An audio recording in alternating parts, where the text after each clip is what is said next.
strategic planning. Okay, looks like we're live streaming, ladies and gentlemen.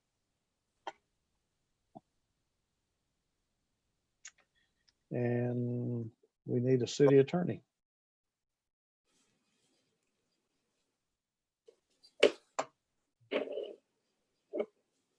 Oh man, I've got the wrong thing pulled up here. Yeah.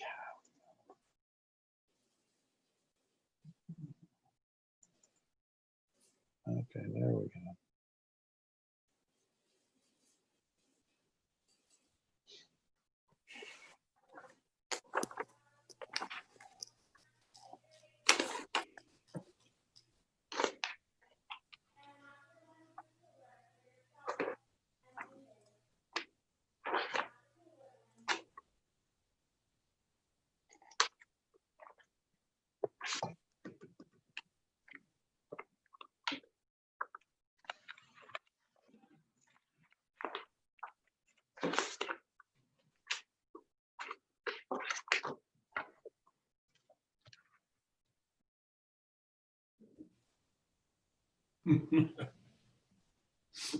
Yeah, okay.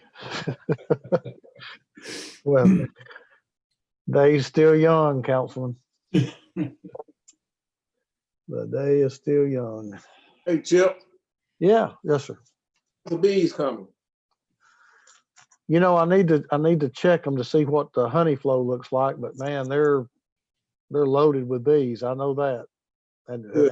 that's usually a good indication that you know the honey flow.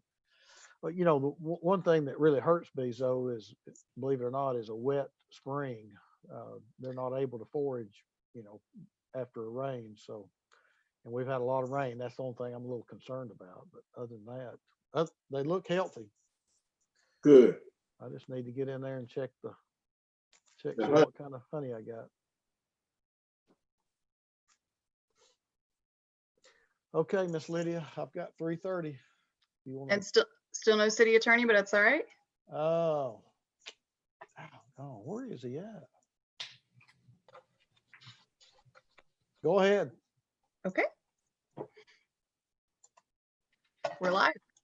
Okay, good afternoon, ladies and gentlemen. Welcome to our Tuesday, July the 7th, City Council agenda session. Can I have approval of the minutes, please? Approve. Okay, have a second? Second. Did I hear a second? Okay, have a motion and a second to approve the minutes. With no objections, the minutes can stand as recorded. We do have this afternoon a couple of resolutions. We have no ordinances on first or final reading. Madam Clerk, if you would, let's read resolutions 7A, please. A resolution declaring racism as a public health crisis in the city of Chattanooga. All right. Any questions or comments on 7A? If not, I do have, and I'm going to make a comment. After reading through the resolution and having talked to several African American individuals,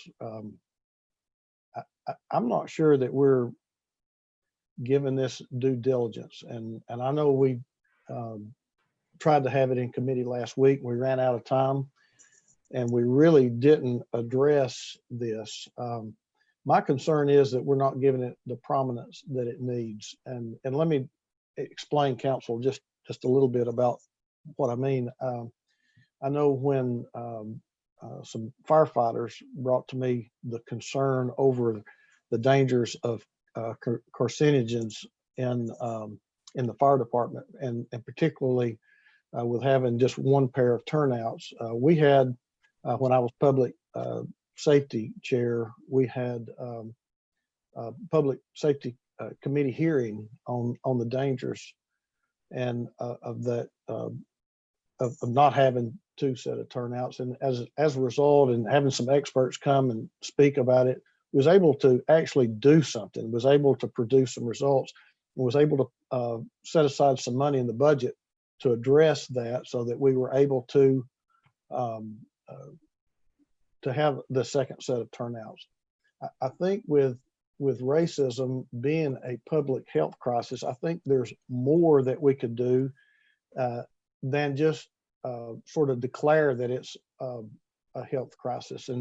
And I think there are some things that some questions that I would like to be able to ask, and I'm not sure that I'm quite ready to vote on it tonight. What I would like to recommend to this council, and obviously as the chair, I'm not able to make a motion, but I'm just going to throw this out there. I want to recommend that we table this resolution so that we can discuss and bring back something in a way that makes an impact on this racism being a public health crisis. And I think it is something that we need to address, but we need to address it in a way that makes an impact, not that we just agree that it is, but I'd like to see us make a difference in this. And I'm not sure the resolution that we're that's in front of us tonight would actually make a difference, even if it did pass. I see Councilman Smith, Vice Chair Smith, with his hand up. Vice Chair. Thank you, Mr. Chair.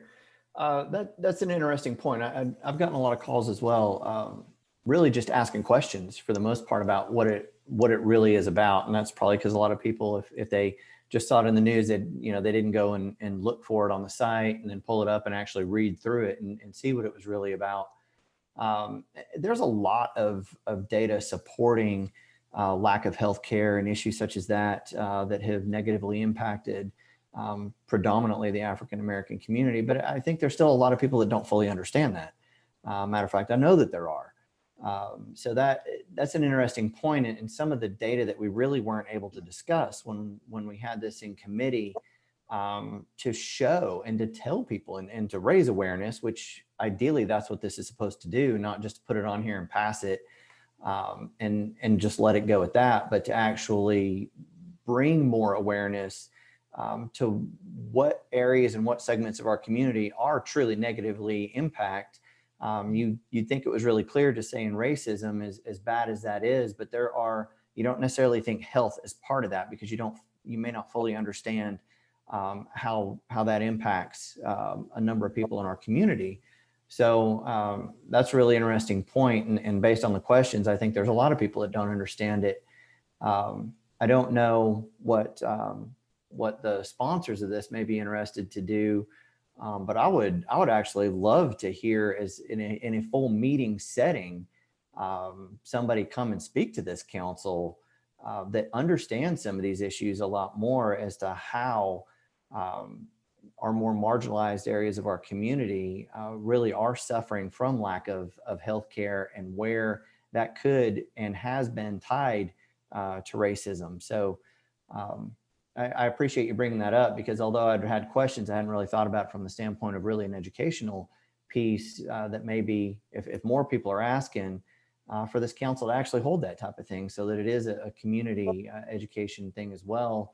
And then you support it with a resolution to show that the city council is really supportive. And I think it would give us an opportunity, some of the things that I did have questions about in the current wording, talk a lot about Chattanooga believes this and Chattanooga believes that. And I think it really is stronger if it's worded where the Chattanooga City Council recognizes this. I mean, that's your legislative body. We're not really passing a resolution saying that the city or the citizens all believe this, but that the city council believes it to be, so that there is something that we could take action on. So anyways, I just wanted to add my 2 cents. Chairman, thank you for bringing that up. I think it is a topic that all of our constituents could benefit being better educated on the impacts, and considering our conversations from earlier today in strategic planning with having somebody come and give the council an education session on very similar topics as it relates to race. Maybe these could tie together. I think it's a great idea to at least discuss this on a more general stage as to how it truly impacts, rather than just passing it and going. Anyways, that's my 2 cents. Thank you, Mr. Chair. Thank you. Councilman Ledford. Thank you, Mr. Chairman. I appreciate the conversation that we're having, instead of, I feel like, rushing this through just to pass it for some sort of deadline that I don't know about. I think that it's too important of a conversation about bringing awareness of condition that we need to have as a city and a community and as a council before we start just throwing these resolutions out. I would be very amenable to tabling this resolution, opening up discussions, and I'd love to have input from actual Chattanooga healthcare professionals, unless any of the sponsors have a medical degree. I don't know if you do. If you do, I apologize. And I would like to see legislation that actually had impact and created by actual residents or this body of Chattanooga and have actual input, because as I've looked around the country, this is a popular copy and paste piece of legislation. And I just think that Chattanooga deserves better. And I'd like to be part of that conversation. Thank you, Chair. All right. Councilwoman Coonrod. Thank you, Chair. And as facetious as this may sound, for 400 years, we've had this very same conversation. I don't know if you guys was taught this in history at schools or anything, but we've had this conversation. For 3 years, this conversation has been brought to the table repeatedly with different issues within our city of Chattanooga. And yet, as always, our council refused to move or do anything about it. Secondly, the CDC, and you can check the facts there, it's the 4 criteria racism meets for this to be declared a public health issue. 1 is that it places a large burden on society that continues to increase. And 2, it impacts parts of the population more than others. 3, there's evidence and preventative strategies that could help. 4, yet we refuse again to do anything about it. At this point, we're just kicking the can. We're just kicking the can. This issue needs to be addressed sooner than later here. Now we could play around with the different words and those things. At the end of the day, we already have, this is a resolution, we already have the authority to change policies that will produce action and change in the way racism is in our institutions and structurally, individually. And again, it goes back to the request to have this training. It all works together. It all works together. So having these conversations with community members, I really don't know which Black people that you spoke to, Chip, but Black people saw this resolution before I even sent it to the field to get their thoughts about it. It's just a resolution. We can even create it to say, we're asking the health department to declare it as a pandemic.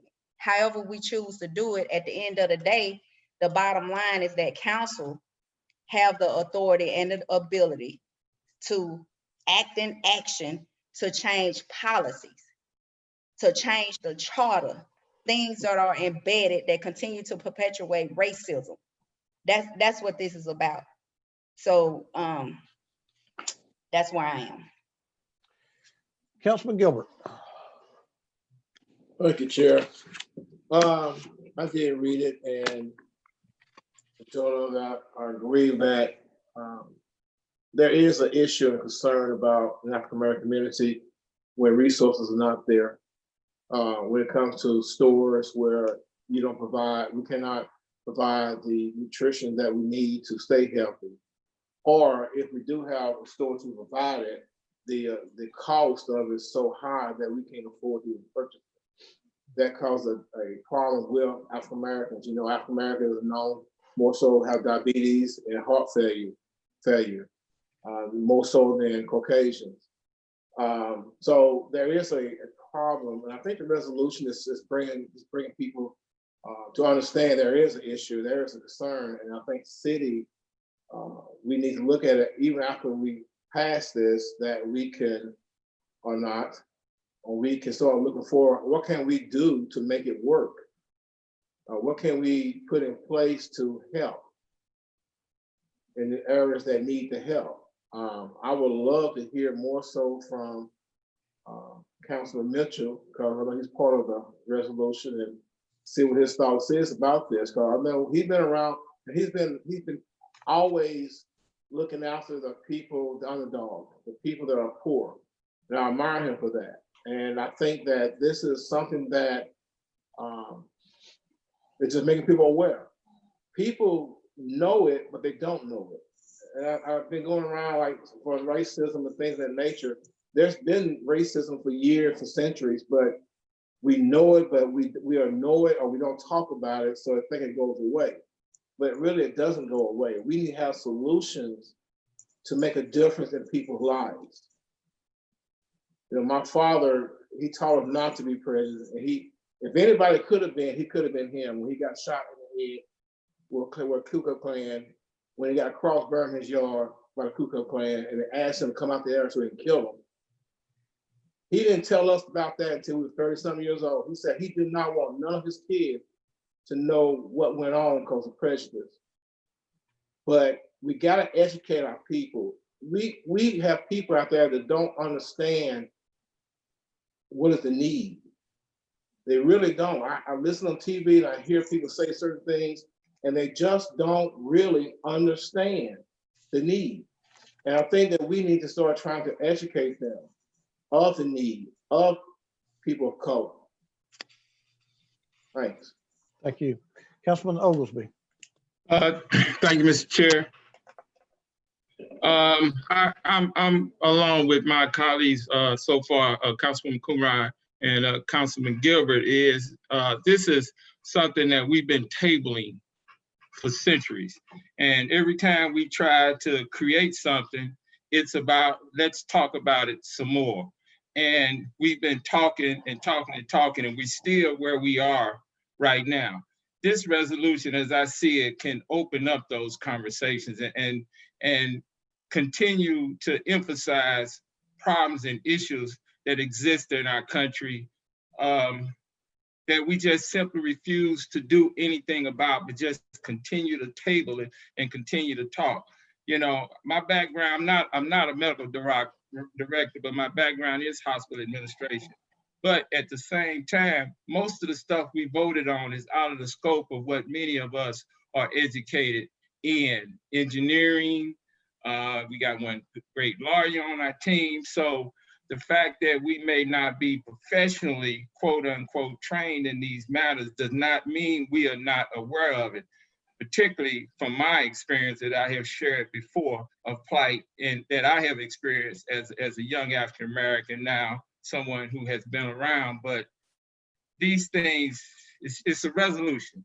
And we have voted on resolution that has minimal impact compared to what it is. Some of them, you make you wonder, what is the real purpose? But this can have purpose. This can get us some meat, and this can get everything that I've heard my colleagues say on the other side of the table to get this thing moving forward, because now we at a point in our history where I believe this is not an option. We have to make some headways and solve these problems that has existed in the African-American and the brown segment of our population. So I see nothing wrong with it myself. It's a good jump start, and it's a good way to actually start moving with some concrete plans that will begin to solve problems and not continue to table and talk about it when it's convenient. Thank you, Mr. Chair. Councilwoman Burrs. Oh, That's all right. I took my hand down, but I was thinking that I'm agreeing with my colleagues that it's a very, very important issue. I don't know that I want to table it particularly.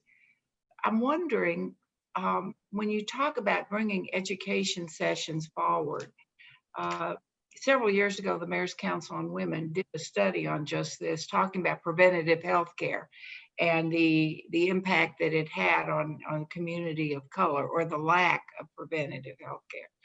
I'm wondering if we could set it for a date certain and have it be a little more powerful. And in the interim, and I'm talking about very quick interim, have some education for the public and for ourselves about how insidious racism is relative to healthcare. And so that it just seems like the natural progression of this is the resolution instead of doing it the other way around. I'm thinking we would heighten more awareness of people that aren't aware. It's just a thought that if we could, and here's where I'm unclear, but I'm thinking we could have education pretty quickly, and then based on that, pass the resolution that might have more teeth. I'm thinking about maybe bringing in Ray Bond from the Medical Association, Donna Hobgood, who's an OBGYN. I mean, there's a lot of people out there that could pretty quickly talk about it. And then we would have the community better educated. I just think there's merit to both sides here. I'm not fence sitting, and I think maybe there's a win-win here where we do the education session like really quickly and then do the resolution. Given all this, and add to the resolution that we resolve to do something about it. Just some thoughts. Thank you. Councilman Byrd. Hey, thank you, Chair. Awesome comments from everyone. Public health crisis, dealt with racism so many times, and I'm pretty sure a lot of people, it touches home to you guys. I just would like to know too, what would be the outcome of this legislation and how it would look. I 100% know and feel and have dealt with that racism is a public health crisis. But so often, and I guess this could be to feel, we have no authority, we have no jurisdiction. Can we shut down the hospital? Can we shut down the pharmacist? Can we say anything or do anything? What is the outcome once this resolution is passed? Catastrophically, will it have some ramifications that we can't control, where now we can set a precedent for something and hurt more people than help? If we put it out there, is it anything we can do to hold people accountable that are racist? I'm a Christian. I believe in Jesus Christ. I think can't nobody change the heart of men but him. And I want to, that's my take on it, that, you know, this still won't change the heart of racist cops. This still won't, we still have them. It won't change the heart of racist public officials. It won't change the hearts of so many things. It will say a public health crisis, I get it. But to feel like after we established that at this body, I guess Councilwoman Coonrod was saying, and what can we do? How can we hold people accountable for it? We're going to charge them a $50 fine. Like, how can we hold people accountable? And that's the thing, to see the steps after this. I'm 100% with it, and I appreciate you guys bringing it to the forefront. But I just want to know, Phil, what can we do afterwards? Like, how can we hold people accountable? I think, Mr. Attorney, your mic is muted. Okay, I'm trying to unmute my document here. As you're going along, I'm having to do two screens. My computer just sort of messed up as I was going back in the process here. But the resolution is not law. It is an action by this body expressing the, I guess, the view of this body that there is a public health crisis in America that involves the issue of racism. It also commits the attention of this body to looking at and discussing these items in the future, specifically on certain things. There are some things that you can do something with. There are some things you cannot do anything with, but you can clearly be a voice for the community in regards to those things that you think needs to be done. So that is the purpose of a resolution, is to bring the public's attention to a matter. It is not to adopt an ordinance, because you can't go out and close down a business right now under your provisions here that is involved in that issue. That is an issue for individuals to be able to assert in suits if they wish to do so for entities that are violating the law. There are provisions about public accommodations in the law that allow individuals to bring those actions if an action is being taken inappropriately, but that's not the job of this body. This body is just to bring people's attentions to things that you think need to be resolved. So that's the purpose of the resolution. And so basically with this resolution is that we're shining the light, just bringing the attention that, you know, racism is here, it's alive as well, and it exists. So now that this resolution is put forth, if it passes, Now we have the conversation and I guess that conversation will expose the racist systems that still exist. And this right here just set the presence to have that conversation. Is that what you're saying? Yes, sir. I think you're starting a debate. All right, thank you. Let me switch back here. Councilwoman Coonrod. Thank you, Chair. Councilman Byrd, again, as field addressed, is not nothing that's going to be in law, but we are recognizing and saying that, hey, this is an issue. We know these issues done persisted for centuries. It's no, I mean, I don't know if anybody on here that's white have experienced racism, but I know for a fact that 4 Black council people have experienced racism. We still see it in our policies that we have in place. We see it even in our charter. And probably 2 years ago, Councilman Oglesby created ordinances to have a lot of that stuff removed out of our charter. And if we dig even more further in depth to it, we still see that there's racist practices within those policies. And that's where we have the power at, Councilman Byrd, here. So I don't want you to ever feel like that when we create a resolution as council don't have the power to do things. Yes, we've been misled for 3 years to think that we don't have the power to do different things. You and I have. But people on this council that's been here, that's veterans, they know and understand the power that we have. They just have kept it from you and I. Secondly, we have to start tackling the problem at its roots. We know what it is. Our constituents are asking for affordable housing and When we look at the red line practices, we see how development is happening. We already know what's taking place at these points. And we can't address these things truly if we're just nibbling around the edges at it. You know, it's time for us as a council to implement a set of bold, intentional structural changes. And that's what we've been afraid of doing for the past 3 years. In fact, before you and I became on the council, they were afraid of making bold changes as well. In 2020, we need to be making those changes throughout government. And then also what this resolution does is that, and of course, every other cities and states are doing the exact same thing, because the cry of the people that's been left behind, and particularly Black and brown people, they're being heard. So legislation is changing locally. It's changing on our state level. It's changing at the federal levels as well. We can't dictate what the county government does, but we can do it for us.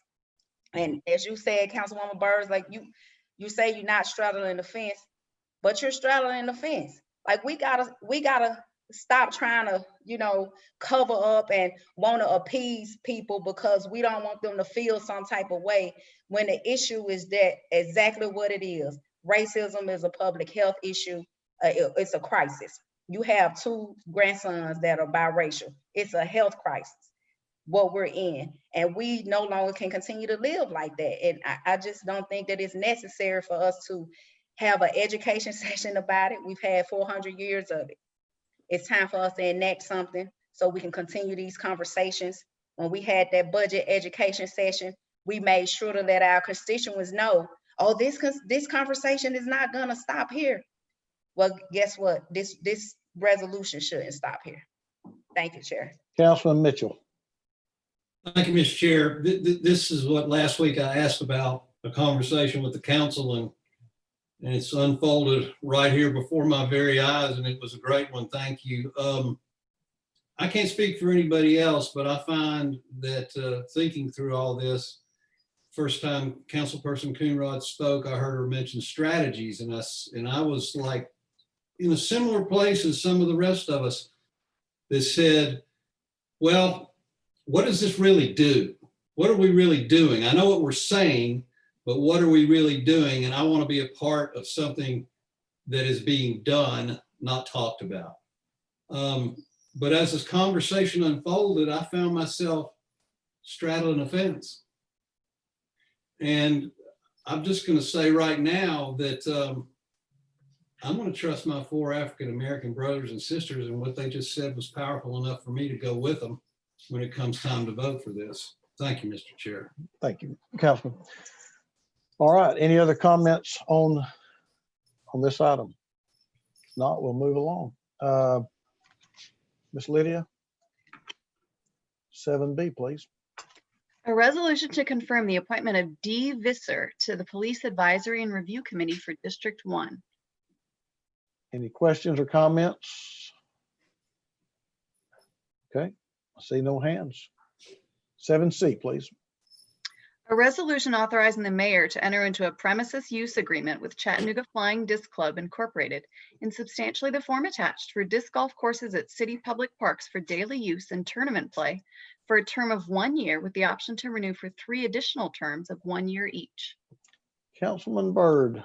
Hey, thank you, Chair. It says city public parks. Is this like every park that we have in Chattanooga that the city golf disc clubs like can come set up? I'm cool. I love the disc golf. It's just that I'm thinking about constituents. Like if I'm at Miller Park, can they come set this up? I see where River Park will be good because it has a lot of space, but if they come set it up in the middle of Miller Park, we'll have it's kind of hard for people to lay out and enjoy themselves with them having this tournament there. How does that work? How do we determine what parks they can? It says city public parks, so it's kind of like it opened up to all of them. Is that true? Is that what I'm reading? Well, I'm not sure why it's under economic and community development. Would somebody from the administration like to raise their hand and take a stab at Councilman Byrd's question? And don't everybody raise your hand at once. Miss Sullivan. Miss Lydia, would you bring Miss Sullivan in? I mean, yeah. She's on her way. All right, there we go. There we I'm go. on. Hello. Yes, Councilman, it is under a couple of things that I heard, a couple of questions I heard. I'll go from last to front. Why is it under ECD? Because it's under open spaces, and open spaces is under ECD. So that's where that is negotiated. It's real estate agreements are under open spaces, and this is a real estate agreement. The parks, we have specific parks, Councilman Byrd, that we have this agreement with the Flying Disc Club to manage. I can't remember them all right now, but I remember Carver and the sinks out by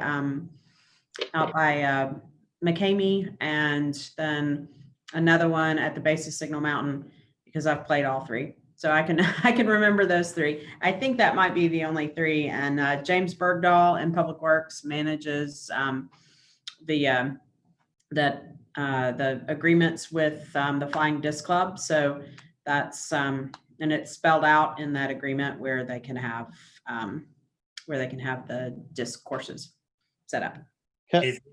Councilman Byrd, Mr. Bergdahl has his hand up. Would you like to bring him on? Have you got more questions?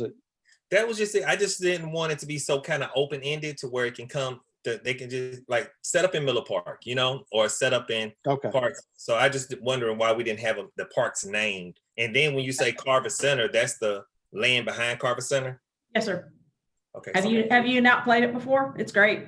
Yeah, I love it. Like I said, I love playing it. I just didn't want to interrupt the sanctuary of some parks that people can enjoy when these things show up, but in areas where it can be put, like I said, River Park, Carver Center back there, it's some places that people can, and it just said, city park. So if y'all got it, I'm good.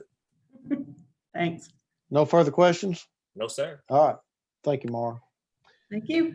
Okay, we have no departmental reports this afternoon. We only have one purchasing item on the agenda. Chair. I'm sorry, I need to switch my screen.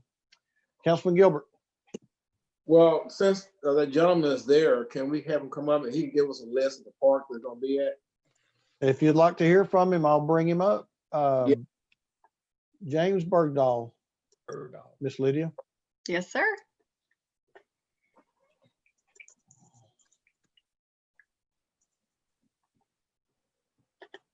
All right, Mr. Bergdahl. Okay, can you hear me? We can, go ahead. Oh, great. Good afternoon. Yeah, so this is the disc club, which They help us maintain, and of course, they use there's actually 4 disc golf courses throughout the park system. Mara mentioned Portland Park, which is at the base of Signal Mountain, and then Carver, the Sinks at DuPont, and then Shepherd YFD also has a disc golf course. You good, Councilman? Yes, sir. Okay, all right. All right, thank you, Mr. Bergdahl. Ms. Lydia? Thank you. You can. All right. Was there any questions concerning the purchase for tonight? Councilman Gilbert, is that still your old hand?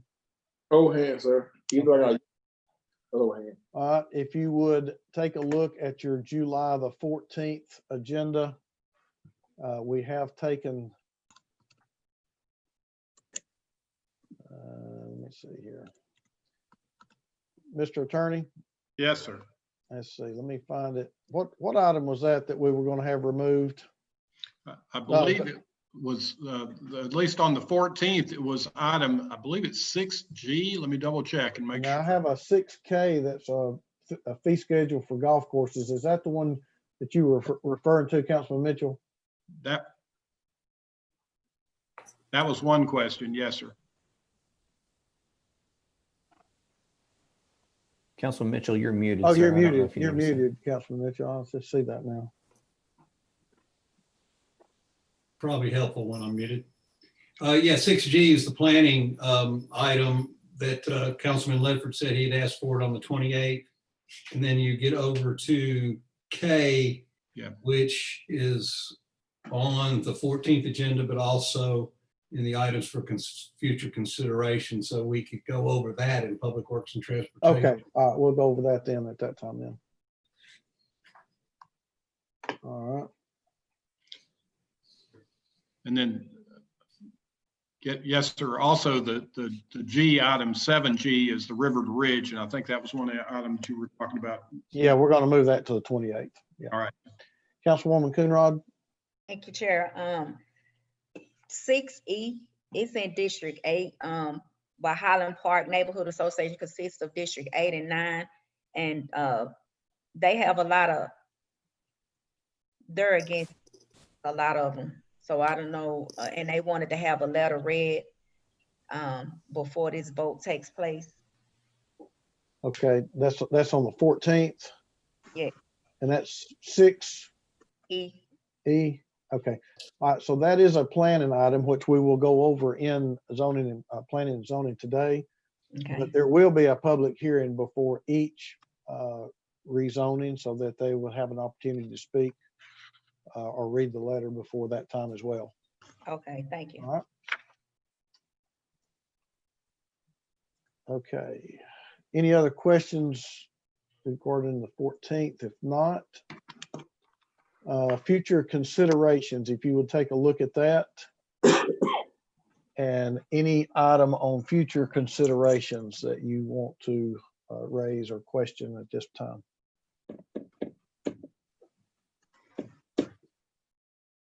Councilwoman Coonrod, is that an old hand? It's a new one. New hand? Okay, go ahead. Under economic development, the resolution to accept the award for tourism enhancement grant. Okay. On here, why would we need to apply for it from the city if they already are using dollars that come from the tourists through the hotel motel tax and then also through the 21st century? Well, I think we have to, I mean, I tell you what, I'm sure that's that's Mr. Beelan. Bring Richard Beelan in, Miss Lydia. Okay.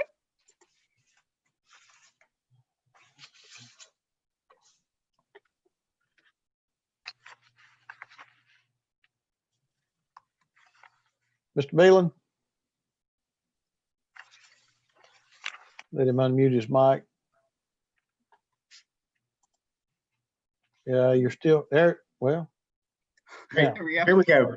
there you go. So this is a grant that would be used to enhance the bunker area there where the restrooms are in the plaza of the aquarium. And they are applying for it. There was no city match would be involved with it. It would just be used to help improve those restrooms. Okay, thank you. You good? Okay. All right. Any other business that needs to come before the council before we go into committees? If not, and I see no hands, we'll turn the chair over at this time to our Public Works and Transportation Committee Chair, Councilman Mitchell. Thank you, Mr. Chair. Call the Public Works Committee to order. Approval of the minutes, please. Approve. Second. Anybody against that approval? Then we'll move as approved. We're going to start with Public Works. Who is here today from Public Works that wants to take a shot at it? He is on his way, Mr. Chair. There it is. Good afternoon, Mr. Chairman. How you doing, Justin? Great, thank you. All right, we start Tuesday, July 7th with resolutions. Please read 7D. 7D is in David. So that's what I have, yes. Okay. A resolution authorizing the Land Development Office to waive the review fee for Waterways, a nonprofit corporation to improve the stream hydrology and buffer zone and to protect and restore water resources at or near 4216 Mountain Creek Road, Chattanooga, Tennessee, as outlined in the attached request in the amount of $1,375. All right, I see no hands. We'll move on to next week. And we have an ordinance on first reading. Please read 6K. An ordinance to amend Chattanooga City Code Part 2, Chapter 26, Article 4, Section 2691, Fee Schedule, Municipal Golf Courses, and Chapter 26, Article 1, Section 2617, Other Acts Prohibited.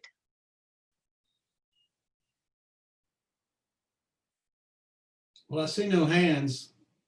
Boy, could I take a shot right now. Here's some hands. Councilman Henderson, go ahead. Well, Councilman Mitchell, I think this is the one that we had some questions on about how it showed up on the future considerations and the 2-week agenda all in the same week. Right. So I guess, Mr. Holler, my question is, can this be placed on the agenda for the 14th? Is there some deadline or some?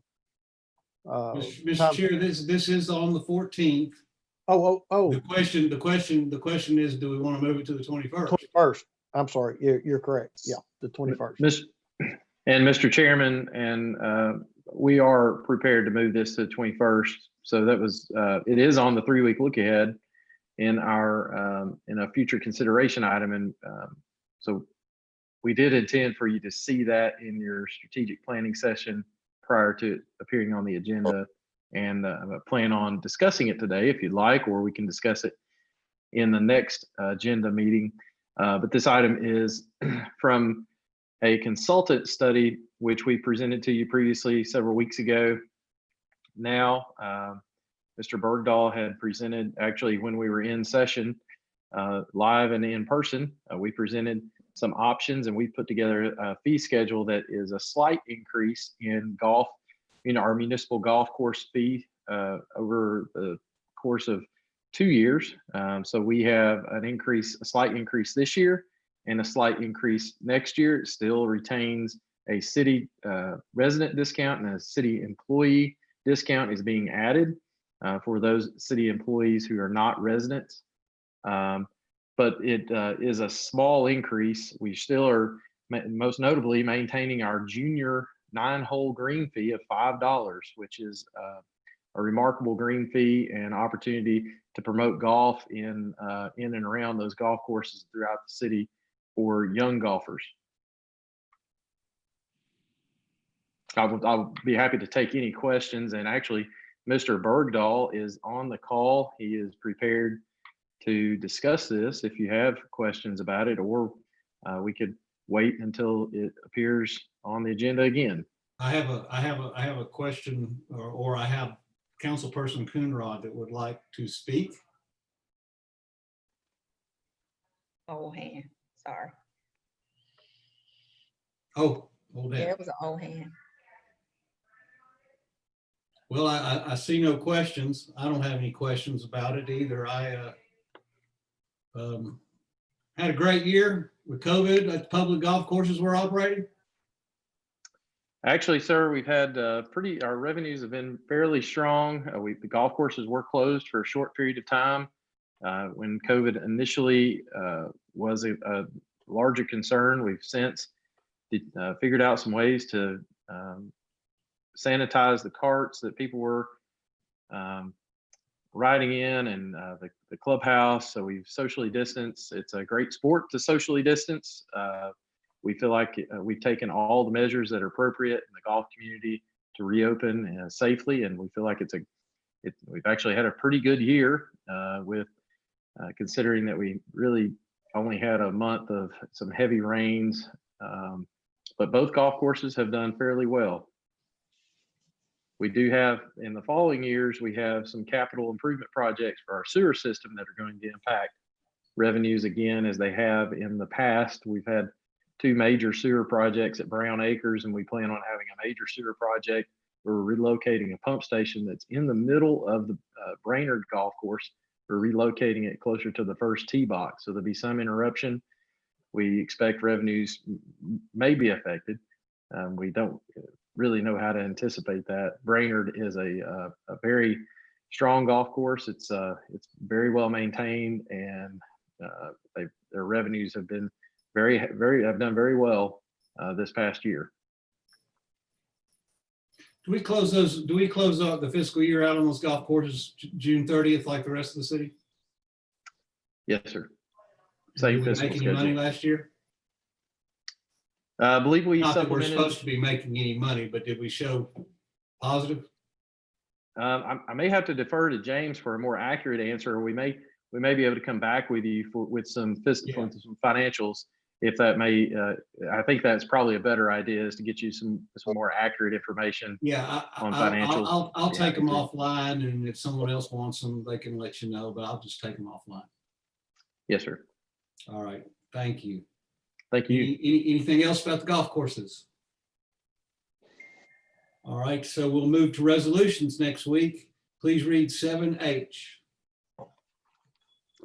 A resolution authorizing the approval of change order number 1 for Hefferlin Cronenberg Architects PLLC relative to contract number R17004-101 Greenway Farms new conference facility for additional professional services in the amount of $29,600 for a revised contract amount of $105,600.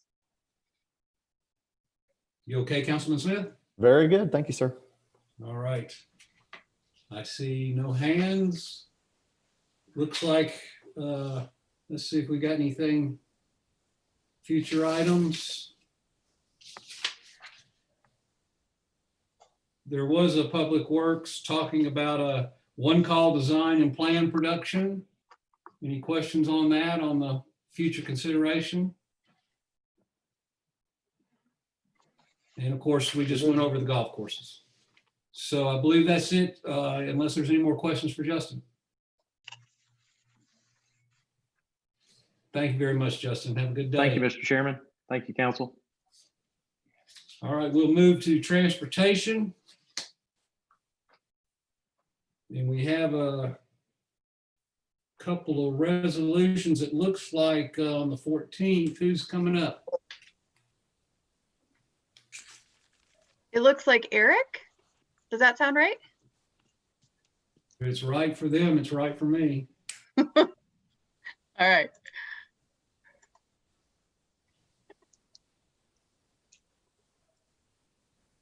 Hey, Mr. Chair, Yes. Miss Madison has her hand raised as well. I don't know if, I mean, you know, she's holding the purse strings. That may be, well, she's put it back down. Well, I'm about to say, if it's about the golf course, I don't want to hear from her. Okay. All right. Hey, Eric, how you doing? Good, Councilman. Thank you. Thanks for having me. Great, that's great. Looks like we have 2 resolutions next week. the 14th.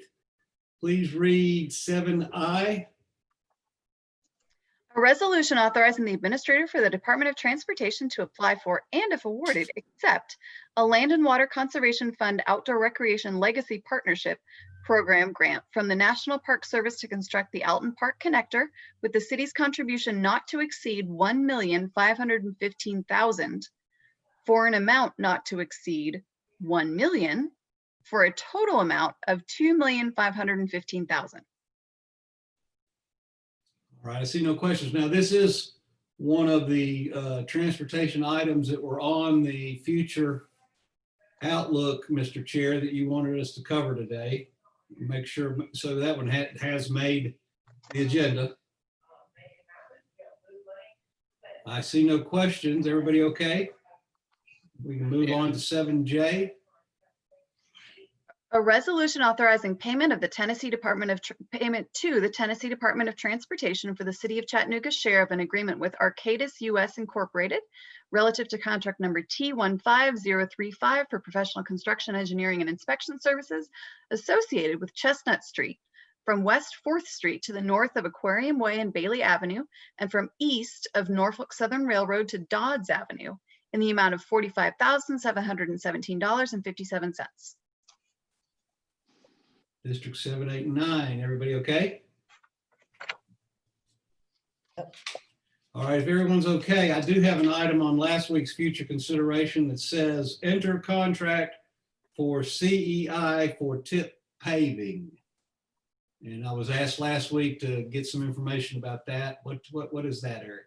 That's the same as 7J that was just read. So Okay. it's for the CEI, the construction engineering and inspection services for that resurfacing project. Okay, so both of them made the agenda for 2 weeks. Mhm. All right. Anybody have any questions other than that for Eric?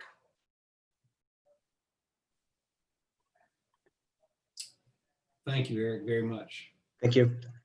And I think that will do it unless there's anything else about Public Works and Transportation for today. And I guess we'll move into planning and zoning. Is that right, Mr. Chair?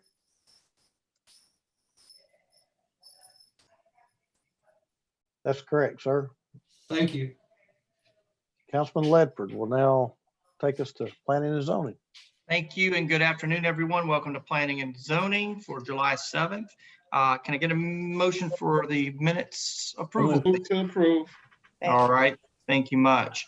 Before we start, we have two discussions at the end of Planning and Zoning. I would wish to move our vegetation landscape presentation forward, as we do have some guests that are online and wanting to chime in and make their presentation if there's no objection from the council. I'm seeing none. So John, can you hang out for a minute? Sure.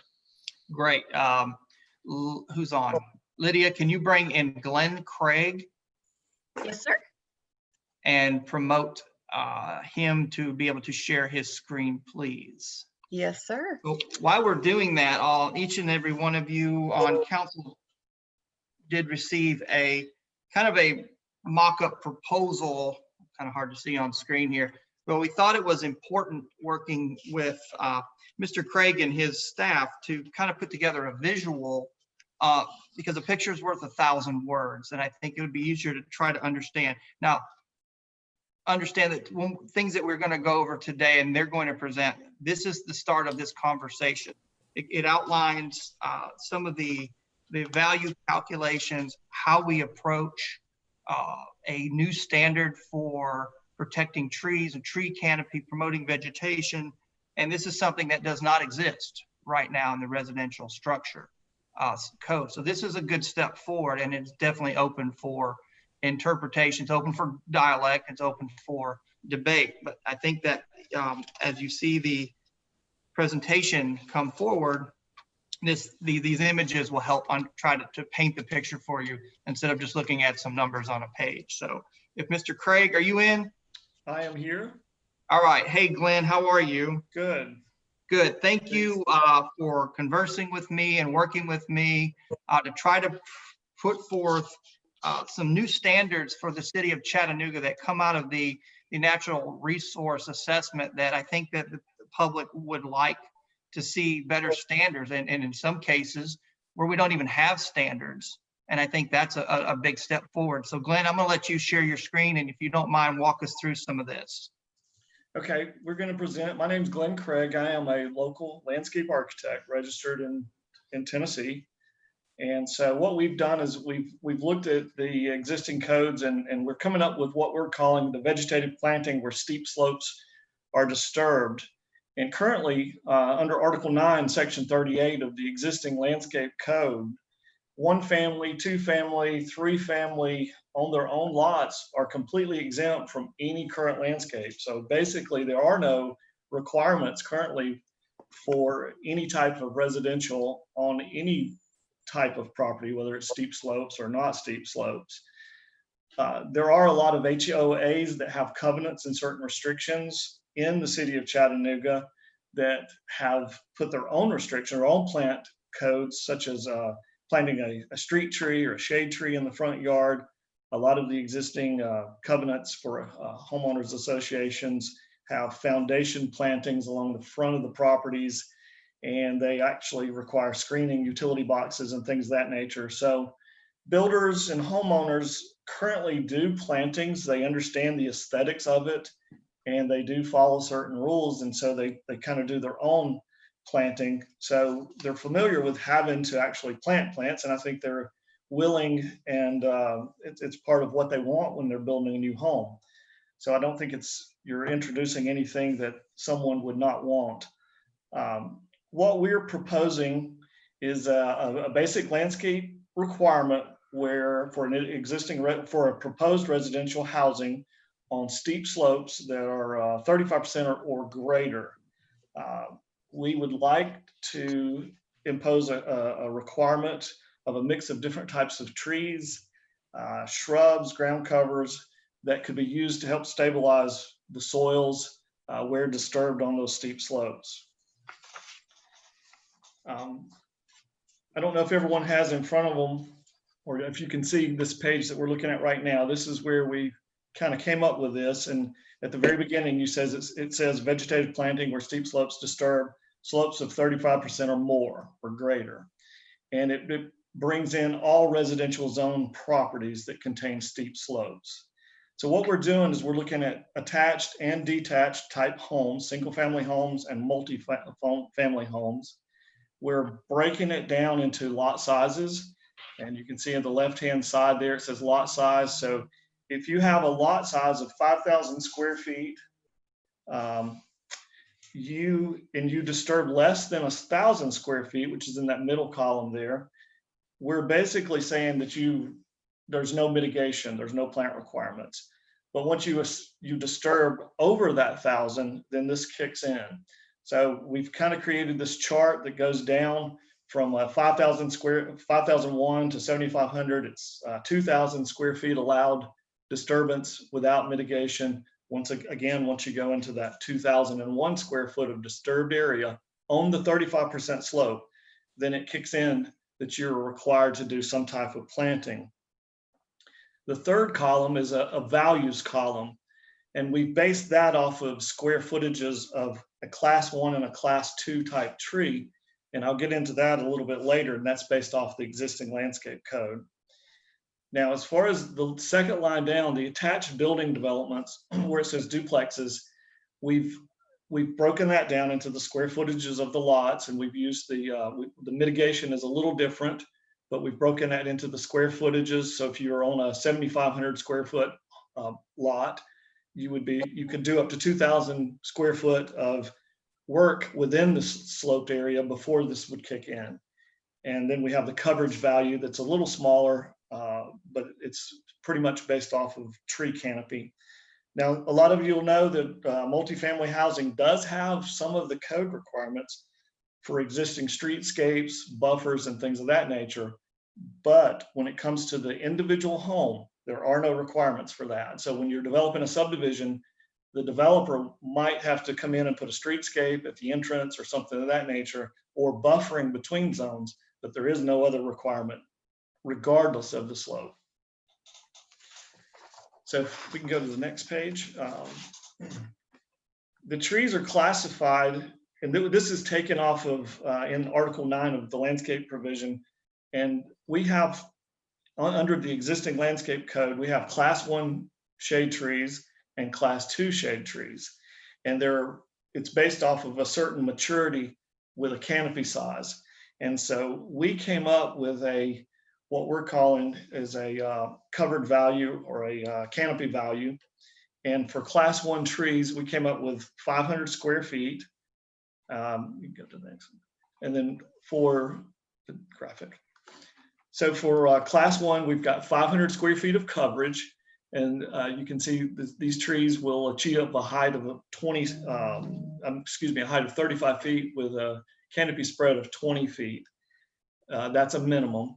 And then also class 2 trees, height of 20 feet with a spread of at least 10 feet. And then we've actually created coverage values for evergreen trees, shrubs, and ground covers. So evergreen trees, so we've got class 1 trees are 500 square foot of coverage value, class 2 are 200 square foot of coverage value, and evergreens are 50 square foot of coverage value, shrubs are 20 square foot of coverage value, and ground covers 1. What this allows a designer to do is it encourages diversity. This allows a designer such as myself, if we're on a site, we can use these trees, shrubs in combination to create canopy, diversity of plant material, habitat. So that allows the designer to pick and choose what he wants to use for this, for the landscape plan.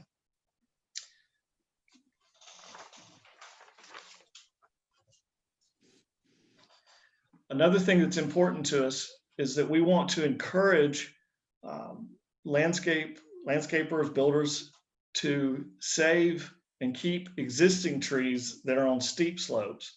So in this code, this requirement, we give a credit for existing trees that are saved. Any tree over a 4-inch caliper at diameter at breast height, so that's about 4 feet high, you can get a credit for that. And we allow up to 70% credit for keeping existing trees or maintaining existing trees. And those would be on that 35% slope. So it would have to be the trees that are on the slope. We also encourage native tree plantings. And by doing that, what we've done is we give a 10% credit for the required tree plantings if you use a native plant species. So what we're doing is we're encouraging people to try to protect existing trees that are on the slope, as well as use native species and a diversity of plant materials. Hey, Glenn, Yes.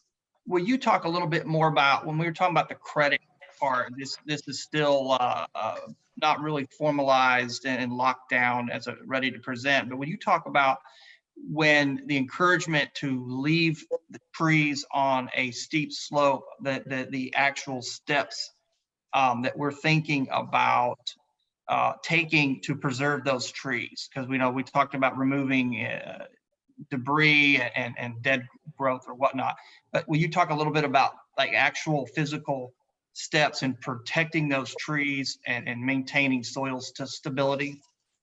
Yeah, currently we do have, under our current codes, that would kick in for any disturbance that's over the 1,000 square feet, we would have a tree protection.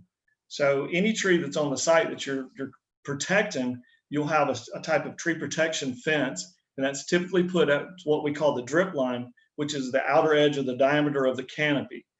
And along that, there's usually a sign that says "Keep Out." It's orange barrier fence. You've probably seen it on construction sites.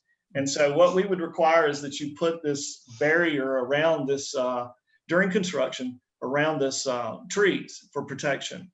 And that's not anything that we don't do now. Anything, according to the rainwater management guide that the city has adopted, any disturbance over 1,000 square feet, we have to have an erosion control plan that includes any saved trees. And that's where you have to put your wattles or your silt fence, and then the tree barriers. So that is currently in the existing code. So it would just kind of move forward with this code. we might want to explore that if there's, right now it's 1,000 square feet of disturbance. And we've kind of in our chart, we've kept that as part of that. You know, our chart starts at 1,000 square feet for a 5,000 square foot. So basically you'd be disturbing more than what we're requiring. And then this code would kick in. Therefore the rainwater management guide information would kick in as well. Right. Does that make sense? Yep. So again, we're trying to encourage you to save existing trees, use native plants. And this is just kind of a little mock-up that we used, or that we came up with, showing you an existing site. So what you might have here, and we're going to, in this example, we're going to use 10,000 square foot lot. So we have a 10,000 square foot lot. We have steep slopes greater than 35%. And there's 5,000 square feet of steep slopes. And then we are disturbing about 3,000 square feet of these. So the calculations is based off the 1,000 square feet, and our coverage value is 1,200. And in essence, 1,200 is basically 2 class 1 trees and 1 class 2 tree. And that's very similar to some of the data that's out there for water quality and our rainwater management guide and things of that nature. So those weren't just pulled out of a hat and tossed out there. Those can come up with basically a class 1 tree typically will have a diameter that it'll shade the ground of about 500 square feet. Class 2 typically is about 200 square feet. So when working this up, if we're disturbing a little over 1,000 square feet, what we wanted to do is at least put that much coverage back so that you would protect and shade the area that's disturbed as the tree matured. So that's how those numbers came to play. So you're looking at the calculation is basically you've got your 3,000 that we're disturbing. So we divide that by our 1,000 and times it by the 1,200. So you end up having 3,600 square feet of coverage value that's required. So how do we come up with that? Or how do we plan for that? So we have 3,600. If you look at the little diagram, we have an existing native tree. So any tree over 4-inch diameter at breast height that we save, we get credit for it. And it's on the same par value. It's 500 square feet. And that's similar to the water quality, again, with Chattanooga. So we take this native tree, we deduct the 500 square feet that's allowed. So we end up being required 3,100 square feet. So we created a little landscape plan that here's kind of a scenario how you can meet that. So what we've got a requirement of 3,100 square feet. So in this scenario, we're going to use 4 class 1 shade trees of a value of 500 square foot each. Now you'll notice these plantings aren't just on that steep slope. We're actually recommending that you use it as part of the full landscape plan, but we're encouraging that you use it on the steep slope for a majority of those plantings. But it's part of a whole landscape as opposed to just putting everything on one area towards the back. So we're wanting it to be diverse and protect all of the slopes and cool the existing concrete driveway. So if you look at this, we're basically putting 3 trees, class 1, you can see at the slope, and then we have another class 1 tree out front. So that's our 4 class 1 trees. So we get 2,000 coverage value credit for that. Again, we're putting in class 2 trees. We got 4 of those on site. So we get 200 square feet coverage value for each one of those. That equals 800 square feet. And then we were allowed up to 25% can be any type of evergreen, shrubs, and perennials. And we think it's very important that we have some ability to put things on the ground and on the ground plane. That creates diversity for habitat. It does protect the ground surface while those other trees are growing and things of that nature. A lot of codes are written basically just on tree coverage. We're trying to have a diversity of coverage. So I think it's very important that we allow the designer as a landscape architect, when we're going in and looking at this, we want to do a mix. We want overstory, we want canopy trees, we want understory trees, and then we want things layered underneath that. So this code, as it's written, allows us for up to 25% of that. So we could have up to 775 coverage value on this plan. We're actually using 1 evergreen, and which gives us a point value, a coverage value of 50. We're using 10 shrubs, gives us 200 square feet. And then we're using 50 perennials at 1 square feet for 50 square foot of coverage value. So all that equals the 3,600 square feet of coverage value. Glenn, this acts as a type of a menu for the homeowner to choose the different varieties, but it also limitations in percentages so that you can't overload on one type of vegetation choice. Is that right? That's correct. And I skipped over it a little bit, but in this, we also say that no single tree species shall constitute more than 50% of the total trees required. So again, that's a requirement, but what that does is encourage diversity. So we don't want you to plant one type of tree and just dot that tree all over the site. We want you to actually think about this a little bit and put, again, canopy trees, understory trees, just as in nature. We want you to layer the plants down so that you have a little bit of diversity, encourage habitat, wildlife, and then do what we're looking for is to actually cool down some of the impervious area that we've added, as well as protect the slopes. So once we have our little landscape plan complete, we hope once it's finished, you'll have this pleasing looking landscape that basically protects our environment, enhances the development of our environment, and protects our natural resources. So kind of as a recap, what we're proposing is a type of code that will encourage and protect and minimize disturbances on steep slopes, protect existing trees, save existing trees, which we all think is important, give the designer a creative plant palette for diversity. We encourage native species. We'll define the steep slopes, which I think this is important. We've never done that in any of our landscape plans. We're now looking and actually, when we do our surveys and things, we're defining those steep slopes and where they are. And again, that's any slope greater than 35%. And this allows us to protect and get credits for existing native trees. So native trees that are saved, we're given credits for them.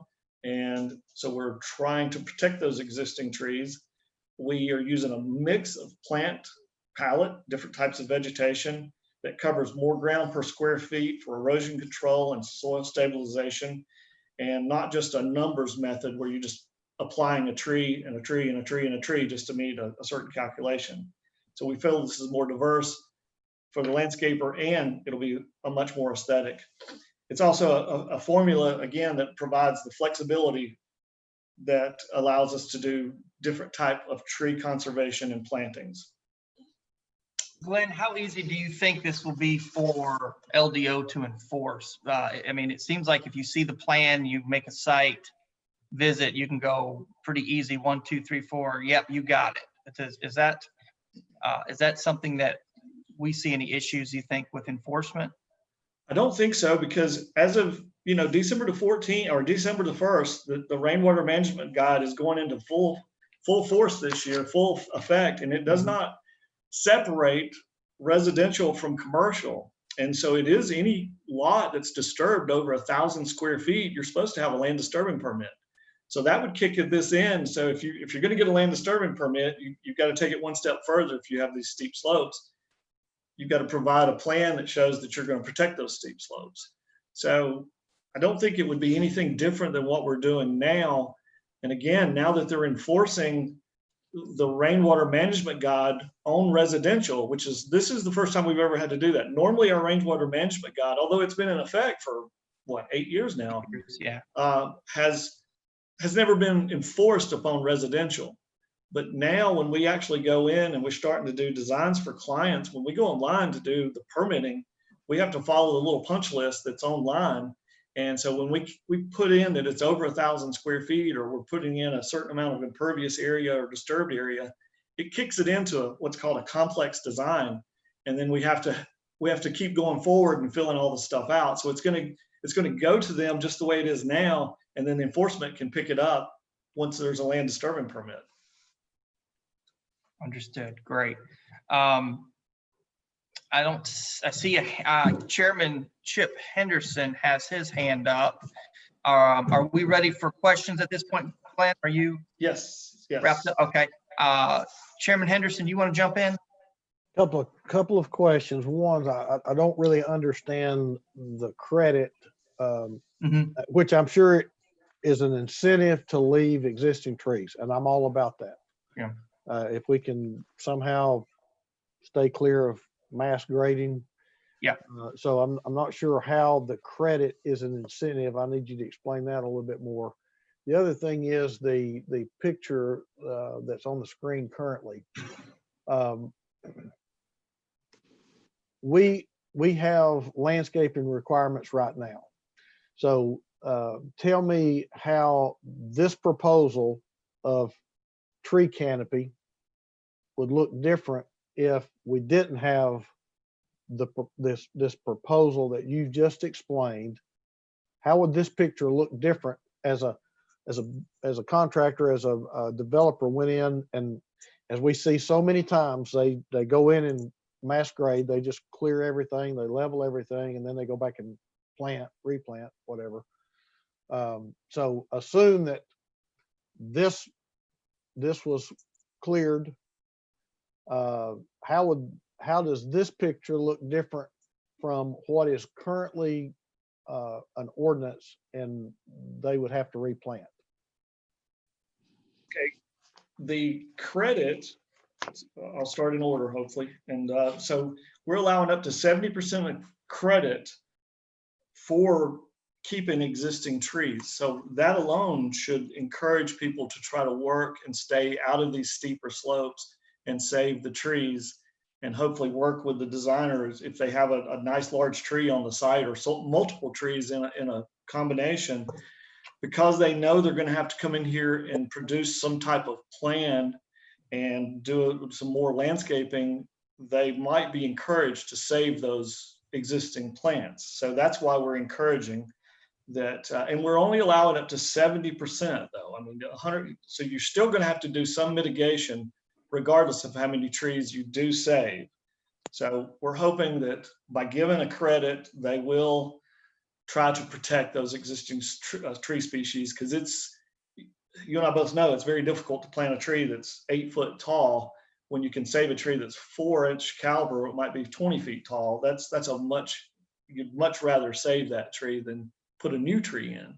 And so by requiring them to have this point value of basically putting 2 canopy trees and 1 understory tree, that creates if you disturb a little bit over that 1,000 square feet, or if it's a little bit bigger lot, the 2,000, it kicks in this code, so that you're actually ended up having to put, depending on the disturbed area that you do, if you disturb 3,000 square feet, you got to have 3,600. So that equates to multiple trees. So it's going to create a little bit of a need or a wish that they might, save some of those trees. As the current code's written, as far as question 2, and if I didn't answer question 1, we can come back to it, but as far as question 2, existing code, there is no existing code for a single family, multifamily, as long as it's on its own lot. The only code that's required is for subdivision development, or something of that nature. And then the code that's required is not really a landscape code per se, it's just more of a streetscape. If you disturb an area, you might have to put in streets and sidewalk areas and stuff like that along the streets. And then if a zone like a low density residential is against a commercial site or an industrial site or a higher density residential, you may have to do a buffer zone between the 2 different types of zones. But currently, under the existing code, there is no requirement. Okay, let me ask this a different way. Would it be possible for you to take an existing development, let's say a PUD, somewhere in the city limits, and show the level of tree canopy that's there now, maybe required by code, and how this proposal would make that existing PUD look different? You understand my question? I need a visual, and right now I'm not sure I've got a visual of what our code covers right now and what this proposal would look like. You follow me? In the current code, of course, a PUD is a little bit different animal, but in a Okay. current code, if this lot, this 10,000 square foot lot that we're showing right here was sitting side by side with two, one property's in the old code, one property's in the new code. The old code has no requirement. What you're seeing here, nothing exists. It's similar to that, what she just, this figure 2. There is no requirement other than on the slopes. And if the slopes are greater than 3:1, we would have to put maybe a straw mat down and seed that. That would be really the only requirement. And then you could seed the front. There's no tree required. There's no shrub required.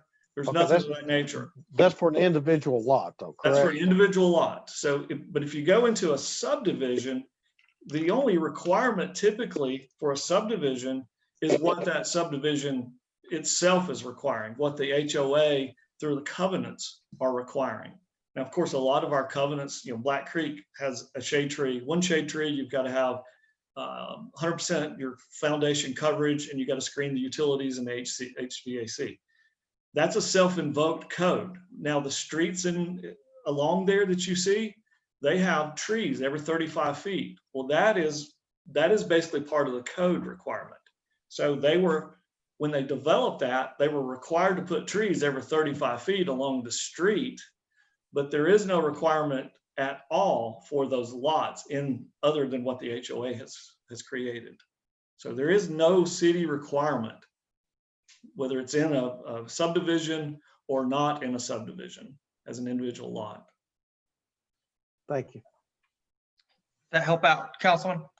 Not really.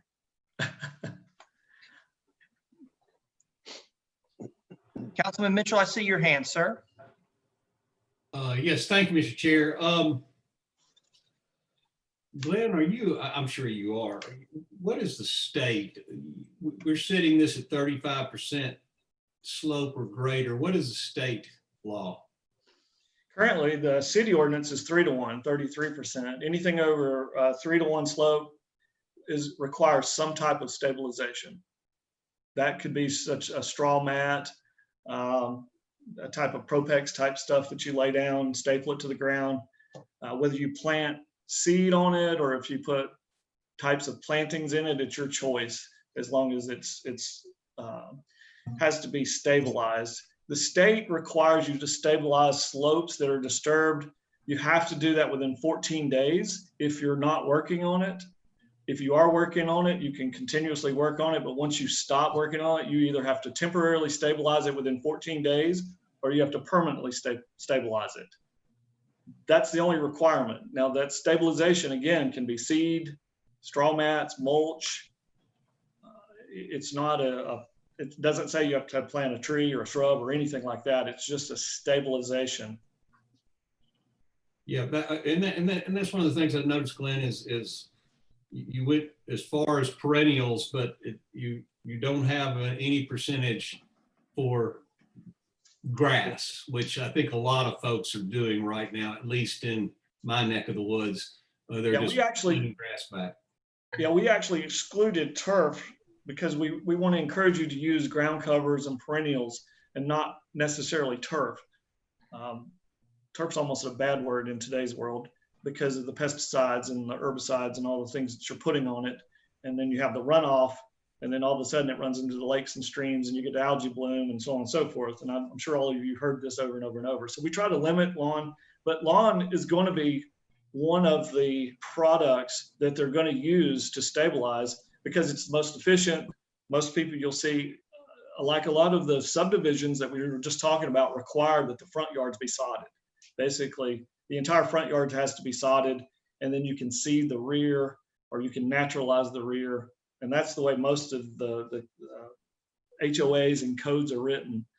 But so lawn is kind of a given. I guess we could have written that you I don't know that you would want to say X amount of lawn is required. If you wanted to take it further, you might just say X amount of square footage has to be stabilized, but lawn is not really the solution. It's kind of part of the problem. So it's better to use native plantings, ground covers, perennials, things of that nature to try to stabilize these slopes, especially, not so much the flat area, but especially when it gets over to 35%, it gets a little dangerous when you have to mow that. So that's another reason you really wouldn't want to have lawn on a slope greater than 35%. Okay, a couple more, Mr. Chair, and I'll do it quickly. Yes, sir. When you mention credits, that's credit for the site. We're not doing any swapping credits or swapping land or anything like that when we're giving credits out. This is No, it's strictly credit from the values that we're assigning. okay. I noticed on your single families, 35% or greater, 100-foot horizontal. What if that lot is not 100-foot horizontal? Good question. We got a bunch of them over here. Yeah, I'm not sure. Again, that's probably something. Oh, wait a minute. I'm sorry. Never mind. That's referring to the slope. I'm sorry. That's not a horizontal. That's just defining what the slope is. That it's 35 feet over 100 feet. I'm sorry. So that's the slope. Oh, That's not a cross 100 feet of the lot. That's misleading. So that's a definition of a 35% slope. okay. Got it. Great. Now, I don't know, this is probably not a question for you, Glenn, but it's a question for the council, and I don't expect it answered at this moment. But we always tend, when we're dealing with zoning or different kind of regulations, all of a sudden this variance board shows up. And what is the council's feelings about attaching a variance board to these regulations? That's all I got, Mr. Chair. Thank you. Well, that's a doozy right there. Thanks, Councilman. Councilman Gilbert, I see your hand, sir. Yeah, can I hear from John Bridger on this subject, please? John, are you in there? Yes, I'm here. Okay.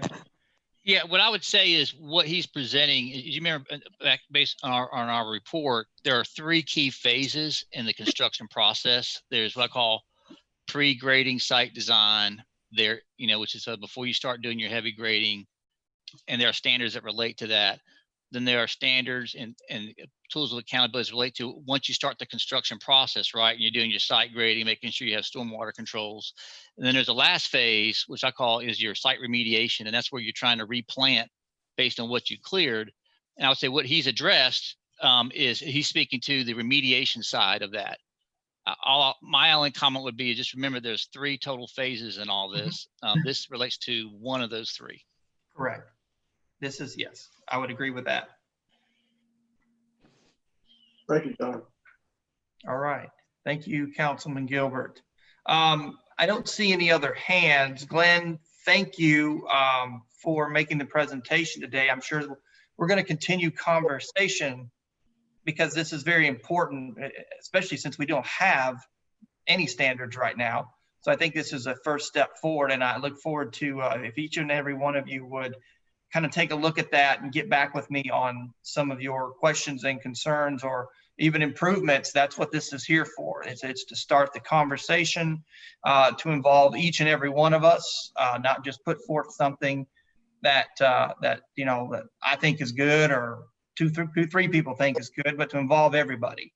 And that's just the way I think that we should do this as it's important. So Glenn, if there are no other questions for you, I'm going to thank you for being here today and the hard work. Enjoyed working with you on this.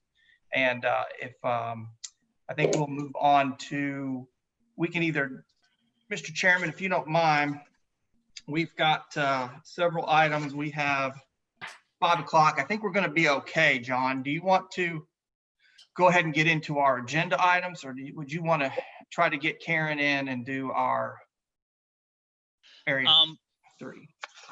I would, I think the plan was try to get through the area plan briefing, and maybe I know we have a lot of time for questions, but at least you have be familiar with the basic aspects of it before the public hearing next week. So we could bring her in, we could cover that. And then I believe there are a number of zoning cases today. Some of them, and I sent you an email and copy Chairman Henderson. I think some of them are pretty cut and dry, would not require a full presentation because there was no opposition and both PC and staff recommend approval. So I Right. think we can get to those pretty fast in about 15 minutes. Okay. Let me ask the council, because I want to involve everybody and make sure they have a chance to chime in. Are you okay, council, with going ahead with the presentation on area 3? I'm good. Good. Area Good. 3. Looking around. Okay, great. Thank you for everybody chiming in. So let's go ahead and let's run through that, and then we will hit our agenda items on the tail end, and we'll move forward then. Thank you, Chairman. Yep.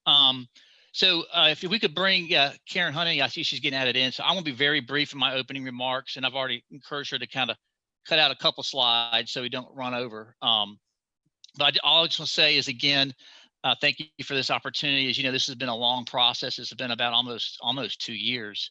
And just as a reminder, the process moving forward, after we brief you all today, there will be a public hearing next Tuesday on the 28th for the public to provide their comments. And by the way, that'll be the second public hearing. We had a first public hearing in March. So this will be the second public hearing on the plan next Tuesday. And then council is not scheduled to vote on this for consideration for adoption until the 28th. So I think, again, good due process before we take any action. I would just say, I have a couple things as relates to this area. I do think this area is uniquely positioned in the city to help meet some of the city's key future housing needs as well as jobs.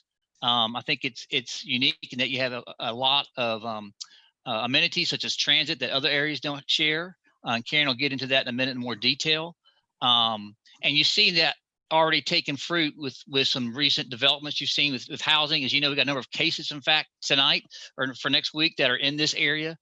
So that we see that there are some housing opportunities as well as jobs that are beginning to take place. But we also need to be clear about, well, what is the plan or vision for this? Because we want to make sure as these changes happen, that how is the community benefiting from that, right? Where do we want to see change and where do we want to protect what we already have? And so what the plan does is it gives you a guide. It's a policy guide. And that's really all it is. It provides a kind of a framework that we operate from as staff when you have zoning cases to rather recommend approval or denial of zoning requests. It gives you a guide as council and looking at future capital improvements. Because as you all know, looking at capital budgets, dollars don't go as far as we'd like to sometimes, and we have to make difficult decisions. And the plan can be a good tool to help you in your thinking process as you prioritize capital investments for the city. So anyway, with that said, I'm going to turn it over to Karen. She's going to give you an overview of the process and the kind of the big picture approach to the plan itself. So Karen, I'll turn it over to you. Great. Thanks, John. Good afternoon, everyone. Hey, Karen. Let me pull my presentation up here and share it with you. Okay. Are you able to see that? Yep, we got it. Okay. Jump to the next slide. All right, so before we discuss the proposed modifications to this plan, I want to take just a few minutes to review the purpose of plans, a little bit about the public engagement process we use, some of the key community issues, and the resulting policies from that. So early on in the process, community members were asked to identify some of the characteristics of their community that they felt were very important. For example, one of the characteristics in the historic River Ridge area that the community, in fact, it was their number one thing, was protecting their core single-family neighborhoods. So that's one of the things they identified. All of that community input then gets combined with some staff research and analysis, excuse me, and gets converted to what we call a community vision, including where and what kind of housing you might have, where commercial centers might be, where you might need new greenways or parks or those sorts of things. Area plans also help align public investments with new private development. In the case of the historic River to Ridge plan, for instance, it recommends higher intensity development along key corridors where transit is located. So we're supporting that public investment that we're already putting in our transit system. And of course, finally, each month as the city council makes zoning decisions, hopefully this can help inform your decision making there. The historic river to ridge area really has some qualities that we think make it very unique within the city of Chattanooga. First of all, it's bordered by some wonderful natural resources, Missionary Ridge, the Tennessee River, South Chickamauga Creek. It has a very rich African-American and Civil War history that the community is very proud of those. It also has some unique qualities that really make the area a good place for infill development. First of all, it's mostly flat, so it's just easier to develop. You have a lot of major employers in the area, job sites that are close to neighborhoods, so that makes it a good place. It has the best transit service of any area outside of the downtown within the city. You have more parks in Area 3 than you do in most parts of the city. It also has a very well-connected street network, which helps distribute the traffic. And it's an illustration, traffic congestion is almost always a top issue in most of the communities we work in. It's usually in the top 3, as a matter of fact. Traffic congestion didn't even make it to the list of issues in the historic river to ridge area. In fact, no one even mentioned it in our surveys and area plans. That's not to say that you don't have a little bit of congestion now and then, excuse me, but it's really not a big issue. And we really believe that's largely because of that connected street network. So that really helps distribute the traffic across many streets. Just one slide about our public process. We had a lot of community participation in this process. As you can see here, we had a number of community and stakeholder meetings. We met with all the neighborhood associations. We put out some surveys. We had a total of 880 surveys that were completed that were returned to us, which was great. We had a large email list. We sent regular updates to everyone on that email list. And as we're doing with all of our area plans now, we sent out direct mail letters to every property owner in the area, and that we're going to continue to do that on all of those. We even had a workshop for school-age kids at 3 of the recreation centers during the process, which was a lot of fun. We really enjoyed that. So out of all of that community input, these were the 6 issues that rose to the top. Now, there were other issues, but these are just the top 6 that we pulled out. First of all, folks said they wanted to preserve that existing single-family residential character. They didn't want encroachment of other types of uses in their single-family neighborhoods. They also, however, recognized that they needed more housing choices, a greater diversity of housing, especially more affordable housing. And we'll talk in a little bit more detail about how the plan addresses those 2 issues in a couple more slides. Walkable commercial centers. We showed people several photos of different types of commercial centers. First of all, we showed them what we call your typical strip commercial center, like you see lining many of our commercial corridors throughout the city, where you have to drive up, park in front, get in your car, go drive to the next one. We also showed them photos of what we call more clustered walkable centers, like you see here on the top photo at Glass and Chamberlain. The one bottom photo here is Cambridge Square out in Ottawa, new development. These were the ones that people said they wanted. They wanted those clustered walkable types of commercial centers. Next, the community, again, they recognized they had a lot of parks in the area, but they felt some of those parks could be better. Some of them they felt needed some improvements, maybe some updated amenities. They also felt they needed to be connected better to the neighborhoods. A lot of folks mentioned new greenway connections that they would like to see.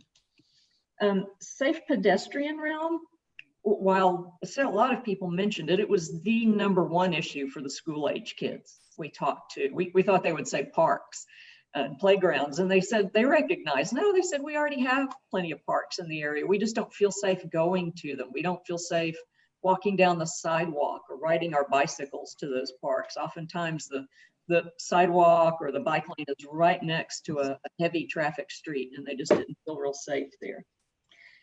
And then finally, transportation to services and jobs. That's something we heard about from not only the residents, but also from the business owners' perspective. We met with a group of business owners, and they said that's one of their biggest issues, that they actually have a difficult time hiring folks from the area because a lot of folks don't have a car, and it's difficult for them to get to their job. Maybe the transit frequencies just aren't quite fast enough for them to be able to use that for their daily commute. So again, those are just the top 6 issues. The area plan addresses all of these issues in a couple different ways, and we'll get into that and a little bit into that in this next slide. So some highlights, some of the policies that we're recommending in this plan, and I hope you'll see how they tie back to the community issues. The graphic on the right is not meant to represent Area 3 literally. It's just a generic diagram to illustrate the approach that the staff is using to address some of the community's issues and to map our place types throughout the area. And we're calling this a centers and corridors approach. So briefly, I'll kind of walk you through that. First of all, at one of the early public meetings we had, we asked the community to literally draw lines on a map around those core single family areas that they wanted to see preserved as such. So those areas are represented by what you see in this diagram as this tan hatched area right in the middle here. And we created a special, what we call a single family overlay, single family only for those areas. And that would be where we would propose to have only single family, detached single family homes or accessory dwelling units. Now, we realize that ADUs are still being debated, but the staff feels that that is a good way to add some housing diversity, also to supplement property owners' income without really changing that single family character of the neighborhood. Next, located around those core single family areas, but outside of them, is what you see in this kind of solid tan color. That's what we call our urban residential place type.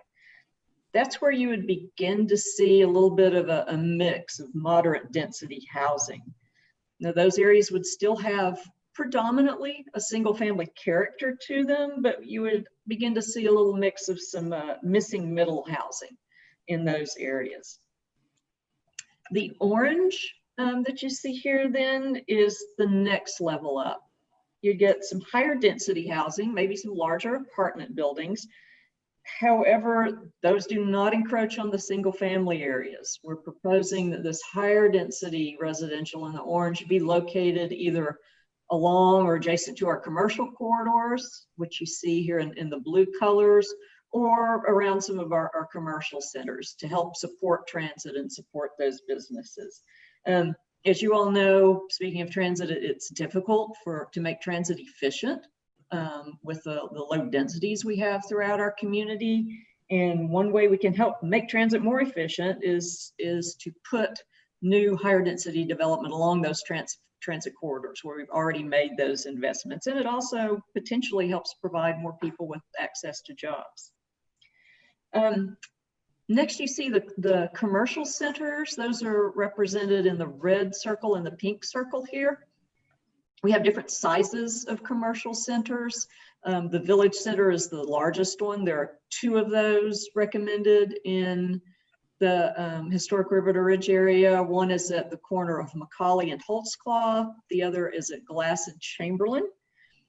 And then we have a number of smaller neighborhood nodes, as we call them, which might just be a couple businesses around an intersection. And those are sprinkled throughout the area. Again, we want to limit those in number and location, cluster that new that new commercial development rather than spreading it out. We don't want to spread it too thin. We're already seeing we've already been seeing major changes in our retail market, as you all know, due to online shopping and other consumer preferences. And now you add COVID-19 to the mix, and that has just accelerated the change. So we really want to be careful. We don't think we're going to see much new bricks and mortar retail in the future. So we want to be careful we don't spread what we do get too thin and cluster it in areas where it will be more walkable, like the community wants, and also just help ensure the success of those businesses. Additionally, the staff is proposing that capital improvements be focused in some of those same areas, those centers, and maybe along some of those corridors. So things like sidewalks, street trees, lighting, that sort of thing, to focus those in those areas. Again, to focus that investment in the places where people are going to be walking, and so we can encourage good destinations in these areas. And finally, the last one here, diversify industrial types. One of the issues the community voiced was, while they want jobs, they don't want to see big industries right next to their neighborhoods. At the same time, the Chamber of Commerce told us that we do need some smaller sites where small startup businesses could locate a little bit closer perhaps to the neighborhoods, maybe a cabinet maker or a glass blower, someone like that. So we're thinking these smaller, clean manufacturers could be a little bit closer to the neighborhoods. That's what's represented in this light purple here. We're calling that the industrial hybrid place type.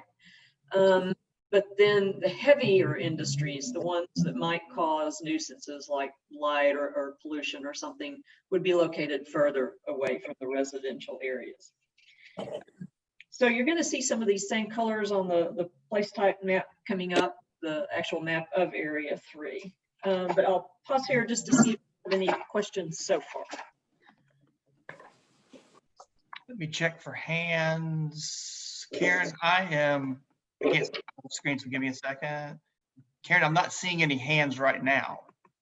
Okay, we can Okay, always you want to come back. continue on? Sure. Okay, place types. I mentioned place types, and the place types are similar to our old land use maps, but they're different in two key ways. First of all, place types promote a mix of uses, as opposed to the single use areas we used to have on our old land use maps. Secondly, they're about place making. They address the character of the area, the form of the development. You know, is it urban, suburban, or rural area? How tall are the buildings? In a residential area, what are the typical lot sizes? All of those sorts of things would be part of the description of each place type. Also, as you know, our zoning ordinance is old and out of date. So these place types would also be used by the staff over the next couple of years to create some new and better zones. It can also be used by you as to help inform your monthly zoning decisions. Keep in mind, though, that place types are not zoning. They're place types as well as area plans are just a guide. Zoning is still the legal tool that actually regulates what you can develop and where. Of course, that means that ideally our place types would be aligned with our zones. So let me just for right now give you a brief description of each of these place types. And I'm going to zoom in on this area that you see here in the black rectangle, just so it's a little bit easier to see. So first of all, I mentioned the community wanting to preserve the single family residential areas. So that's what you see here. If you can see my cursor moving around in this tan colored area, but you see there's some diagonal hatches in this area right in here. That's that single family only overlay that we mentioned, or that I mentioned, where we would only have single family. You wouldn't see multifamily or commercial businesses really in those areas. So that's that. If you look just say to the left of that, right over here where my cursor is now, excuse me, whoops, you'll notice that there is no hatching on those areas. It's just a solid tan color. That's what we call the urban residential place type. So that's where you would begin to see a little bit of a mix of missing middle housing in there. The yellow is what we call suburban residential. Same thing, it's primarily single family residential, but with a little bit different type of suburban form, larger lots, that sort of thing. The orange is a mixed residential. Again, that's where you start to see a little bit higher density residential, maybe some apartment buildings. You'll notice that we're only showing those along these corridors, which are in the blue, or basically around some of the centers, either the pink or the red down here. Hey, Karen, Yes, sir. can I have Councilman Gilbert jump in real quick? Absolutely. Great. Councilman Gilbert? I've got a couple of questions. One, I'd like to hear from John after she gets through about staffing and versus planning versus the site plan and things of that nature. I want to hear about that. I also want to talk about in Bonnie Oaks area, where I got a small portion of this River to the Ridge. In my portion of Galen Heights, I know they don't want any, they want to stay at R1. And I do know that further down, they do have some C2, but I think they trying to get away from the negativity down that way. Can she kind of briefly talk about that after you get there? Hello? Okay. Anyone else? Should I keep going? Or you want to come back to that I issue? think once you finish your presentation, we'd be happy to address those questions. As far as this particular slide, I think. Is that okay, Councilman? That's good. Okay. Okay. The pink and red colors that you see on here, those are our centers. There are basically 3 different sizes of centers. Again, the village center is in the red, that's the largest. Again, this one here is at McCauley and Holtzclaw, that's what's shown on this map. There's another one at Glass and Chamberlain. The pink, again, you'll see a couple of them scattered here along, this is Dodson Avenue running north and south here. You notice they're smaller, just maybe a couple sides of the intersection. Crossroads is typically similar, but you typically see them in more suburban and rural areas. There's only one of those designated in this area, and it's up on Harrison Pike. Campus is, I'm sorry, I missed the corridors. The blue colors, the very bright blue and the dark blue are our 2 corridor place types. The dark blue you see down here is along McCauley, the light or the brighter blue here on 3rd Street along Holtzclaw. Those 2 corridor types are very similar. I won't get into the nuances of that, but all of the corridors, again, are where transit is located, and we really want to double up on higher intensity housing and commercial uses to help support that transit. Campus is light blue. That's just what it sounds like. Schools, hospitals, that sort of thing. The 2 purple colors here are those 2 industrial place types. Again, we want to keep in the dark purple, the heavier industrial, the larger ones that might create nuisances away from the residential areas. This is the railroad area that you see here in the map, and then this is Amnicola Highway, just almost off of the map. You see just a sliver of that, and you'll notice that those dark purples are mostly all in that area where you have those larger manufacturers.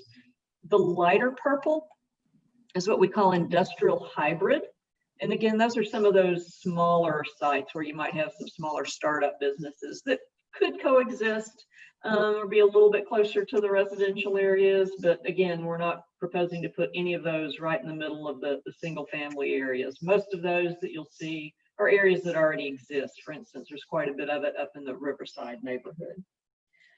Regional facilities is what you see in this magenta color. That just happens to be CARTA's headquarters at Wilcox and Sholar. The police and fire training facilities is another one. So it's literally those types of semi-public facilities, at least, that really do have a regional impact.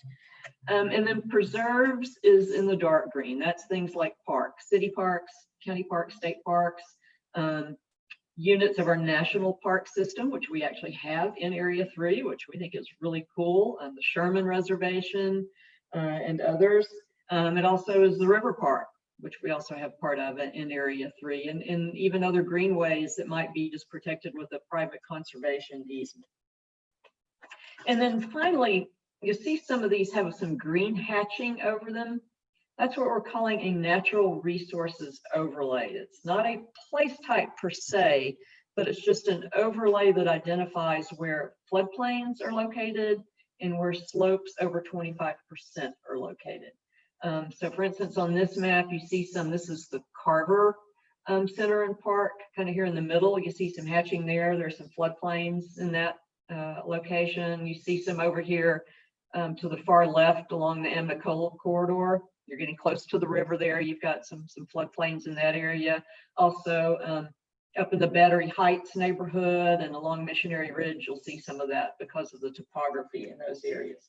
So all that to say, we've tried to map these place types throughout the area to do a number of things: to protect the single family residential areas, but also to promote some housing options where it makes sense, to establish specific locations for those walkable commercial centers, to keep that higher intensity residential and commercial uses along the corridors and out of the single family areas, and also keep the heavy industrial uses away from the residential areas. Okay, so I'm getting ready to jump into modifications. Any questions on the place types so far? Can I make follow up on Councilman Gilbert's question about the Galen Heights area? Yes. Just a note on that one. I think we noted, maybe go back to the full map. Yeah. And you'll see that's the area is defined in more of the yellow, and that's where you have more of a suburban development pattern up there. You're more classic subdivision type development. I mean, as far as your convention, cul-de-sacs, curvilinear streets. So that's shown as all suburban residential. There's very limited commercial shown up there other than what's already there. And again, the reason for that is we know, as Karen mentioned, there's going to be limited, going forward, you're still going to have some brick and mortar retail, but not much.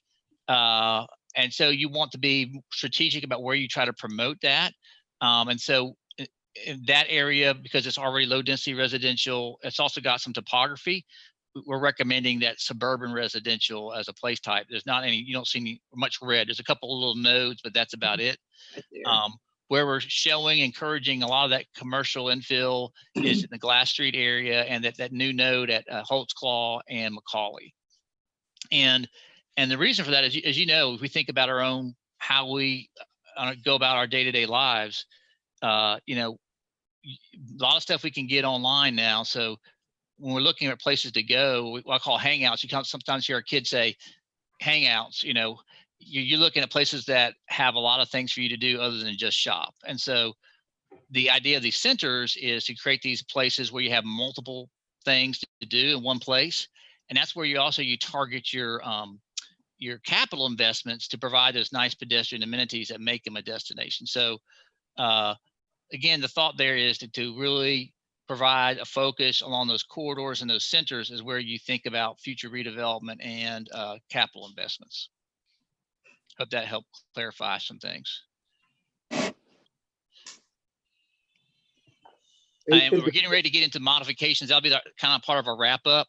So we will be talking about, there's some modifications that Planning Commission proposed, which we're going to cover here in a minute. So before we get into that, any questions about the place types map itself?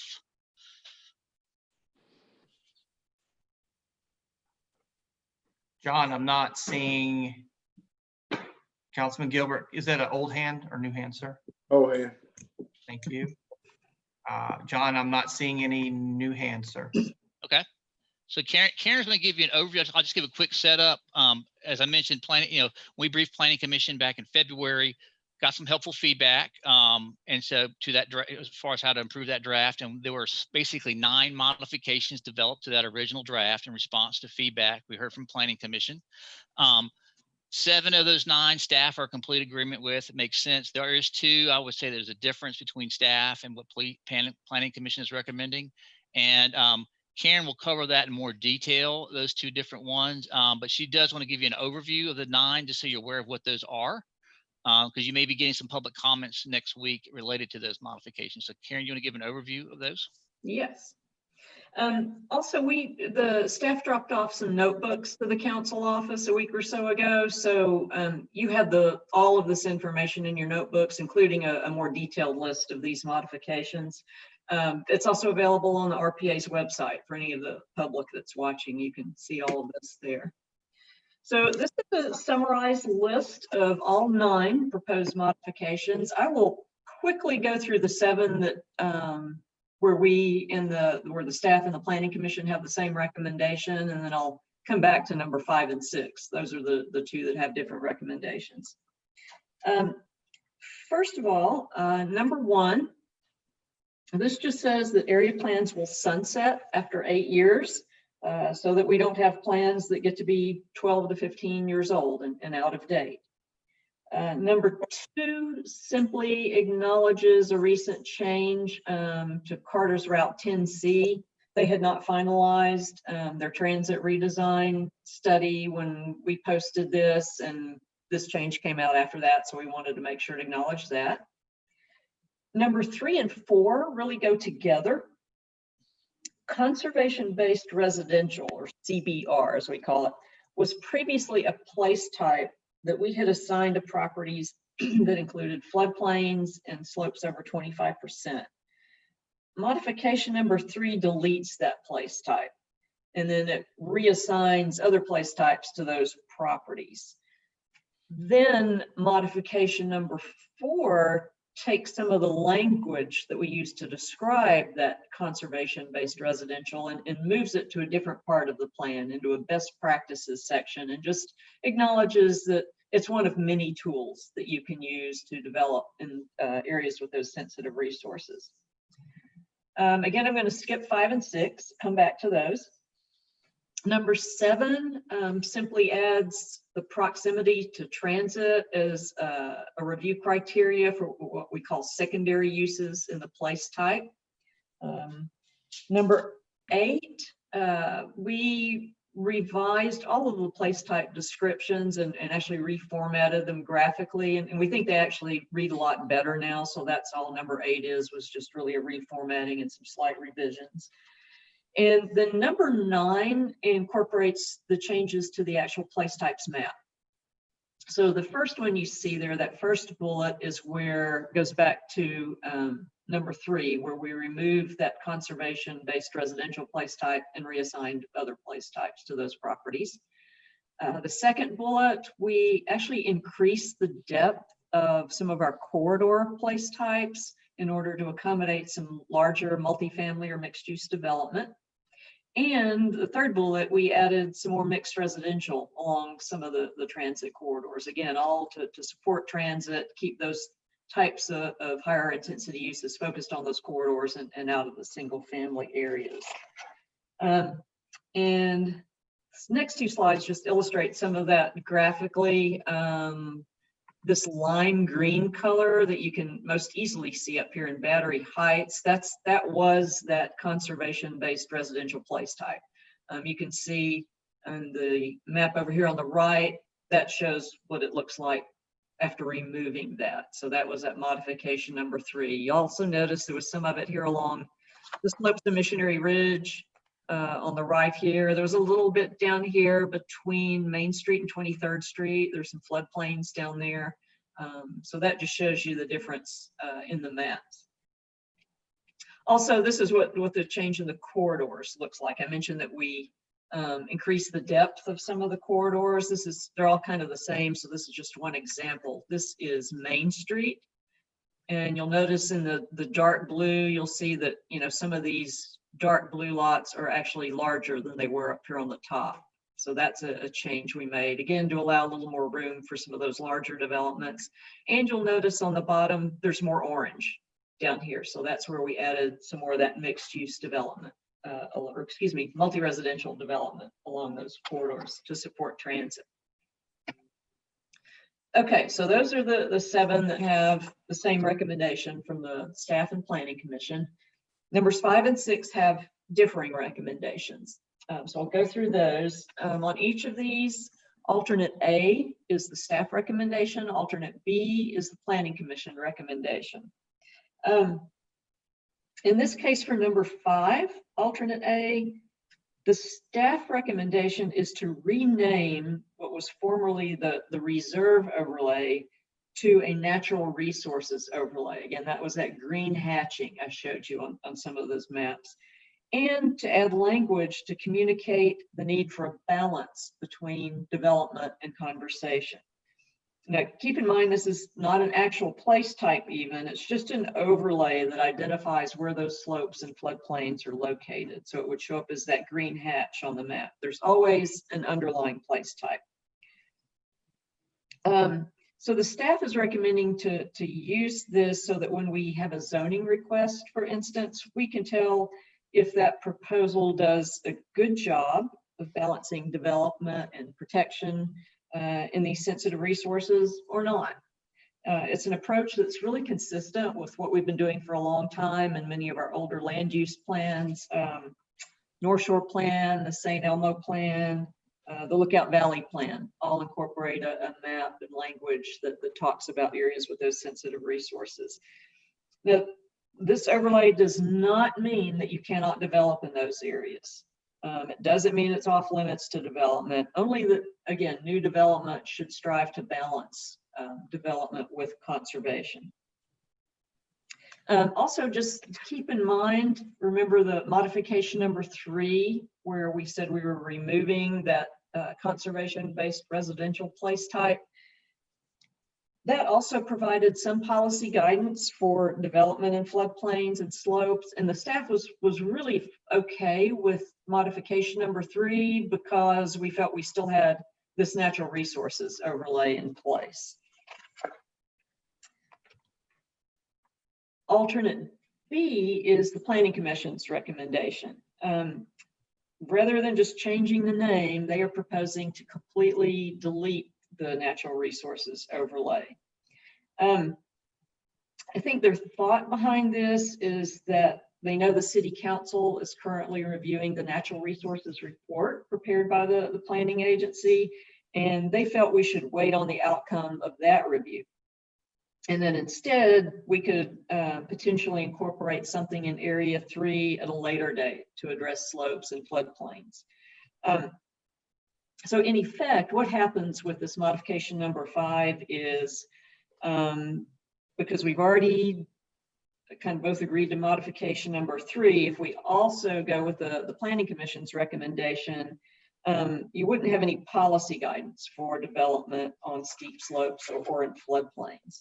And again, this map just shows you what that looks like. The staff version, you can see, I'll zoom in just a little bit, some of the green hatching here, particularly up in Battery Heights. Again, that's where some of those slopes are located.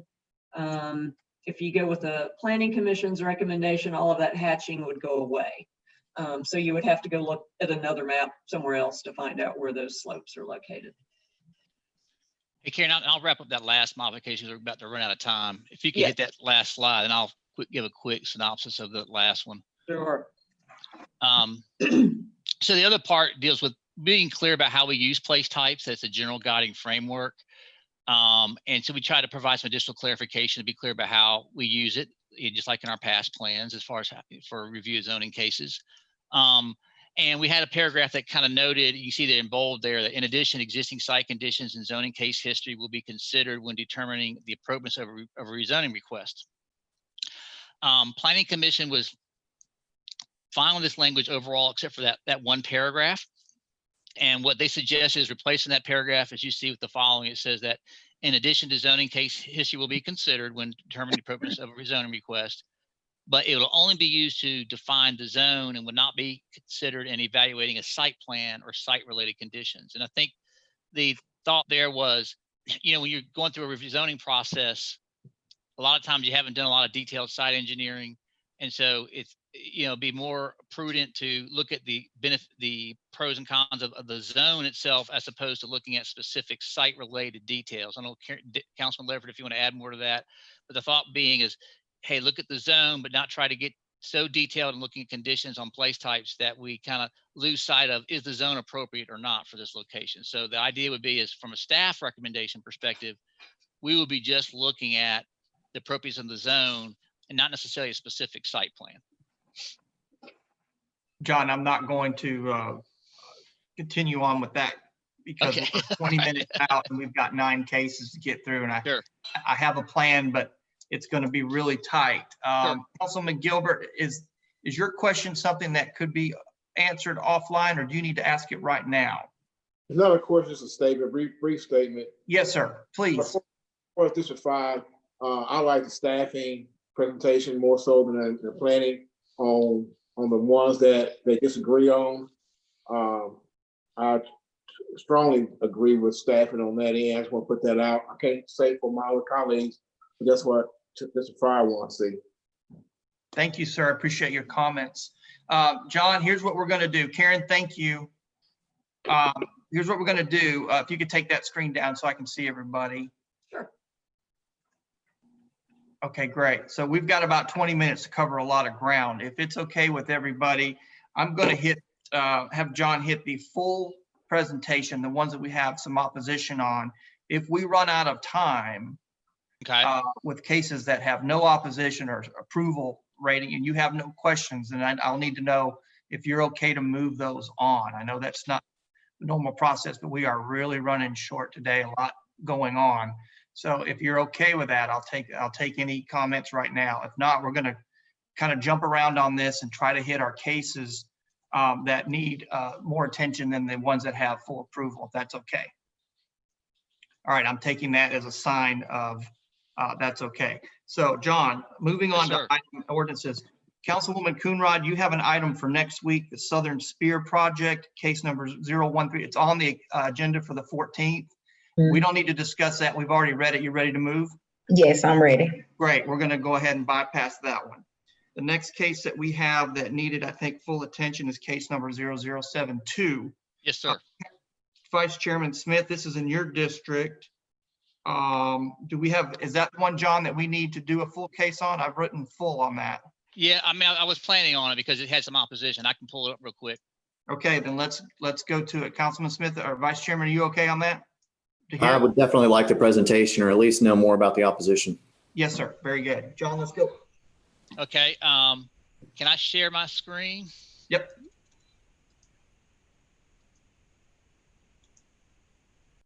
All right. Let me max this out. Give me a second. Can y'all see my screen? Yep. Yes. We're good. Okay. Let me jump down. So again, this is a request. Let me jump down to that case. Give me a second. This is a request to rezone from R1 to R3 for a proposed apartment development. Basically, the total development, including this R3, you see, what happened there? My bad. Give me a second. We don't have a second, John. Okay, so R3 right here. It's basically, again, 20 total of 170 units for a density of 22 units per acre was a request. You look at the site, you can see it would, again, access off of Old Hickson Pike. It does back up to a subdivision to the north on Gooden Lane. Again, the site is zoned R1. You see R3 to the south. You do have some R3 in the area, so this is not new for having this zone type request. As you can see here, the history. There have been several rezoning requests approved, although the density has typically been limited to around 18 units per acre. As I mentioned before, there's a single family subdivision to the north, and that's kind of what we were looking at in our review of this request. The Nick Hickson North River Plan recommends medium density residential, so that does accommodate some apartments, but not high density. So when we looked at it, it wasn't an issue of apartments, but how dense should it be? So we felt like the uses as apartments was appropriate. The form was appropriate. We just had concern about the density. They were proposing 23 dwelling units per acre as an overall density. The medium density is usually considered between 5 to 12. So staff recommended to approve with 3 conditions: limiting the density to 12 units per acre, a type 20-foot type B landscape buffer along that single family residential subdivision to the north, and limiting the height to 2.5 stories or 35 feet for any buildings that abut that R1 residential zone.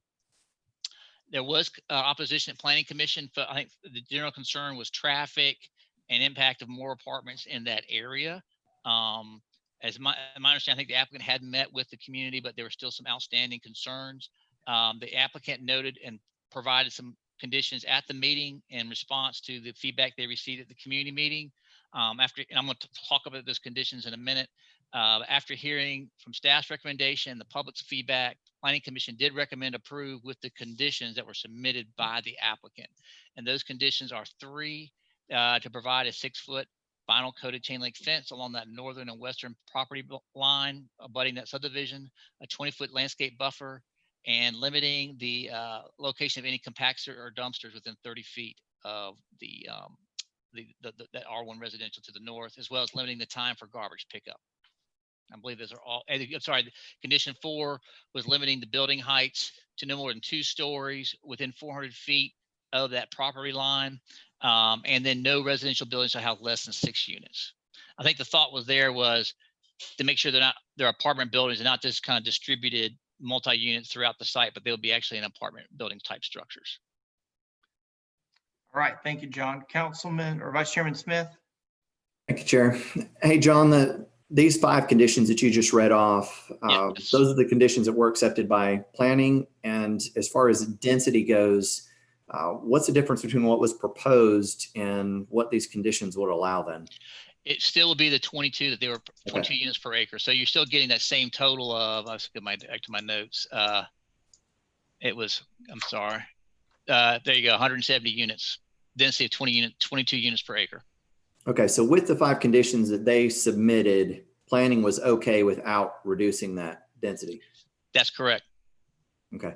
And then the opposition that you had on this, you said it was limited to traffic and just not wanting apartments? Yeah, just having that many apartments next to their subdivisions. There's a Goodell Lane to the north.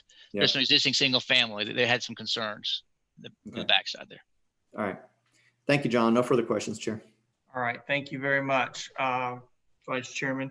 John, we're going to move on to case number 0068. This is in Councilman Byrd's district. Okay, give me a second.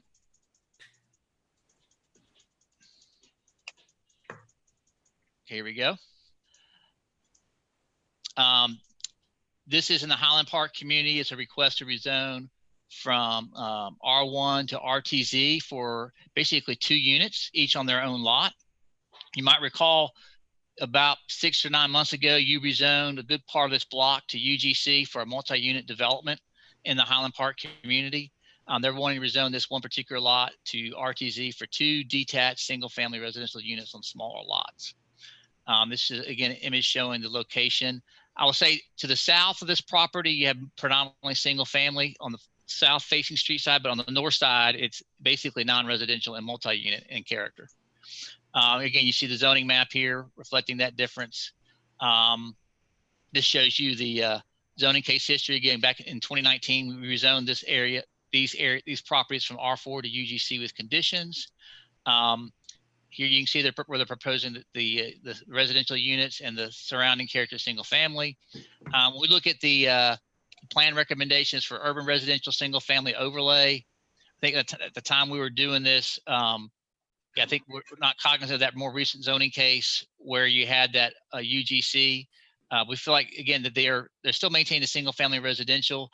It's just that they have 2 units on smaller lots than what's across the street. So staff, in looking at it, felt like the use was compatible and consistent with the plan recommendations in terms of maintaining single family residential. I mean, the lot pattern is different, but you do have a completely different kind of development. Again, if I go back to this screen here, you've got basically a commercial type building with multi-unit structures around it. So we felt like trying to maintain a lot pattern on this side of the block did not make any sense as far as trying to continue that. So we recommended approval. At Planning Commission, there was opposition. I think the concern was, again, changing the lot pattern on that side of the street, adding more units than what's already there relative to the single family residential to the south. But after hearing from the, I guess, comments from the opposition, the staff's recommendation, Planning Commission concurred with staff's recommendation to approve subject to the single family detached uses only. Very good. Councilman Byrd, do you have any comments on this? Not at this time, sir. Thank you. Okay, very good. We're going to let that one go. John, our next Yes, sir. full on is case number 0074, item G.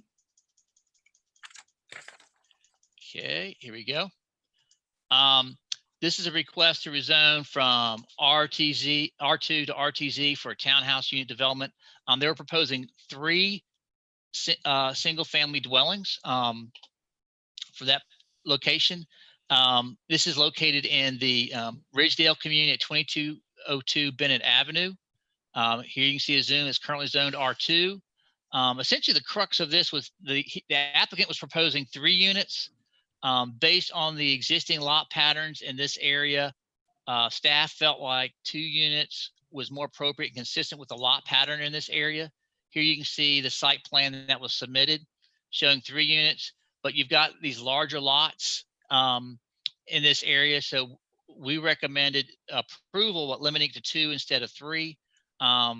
There was some opposition at PC. Planning Commission concurred with staff's recommendation to approve with 2 detached units only. Okay. Let's keep it going. All right, That's you it. ready? We're good. Very good. Thanks, John. Our next full case is you, Councilman Byrd, one more time. 0075, item H, please.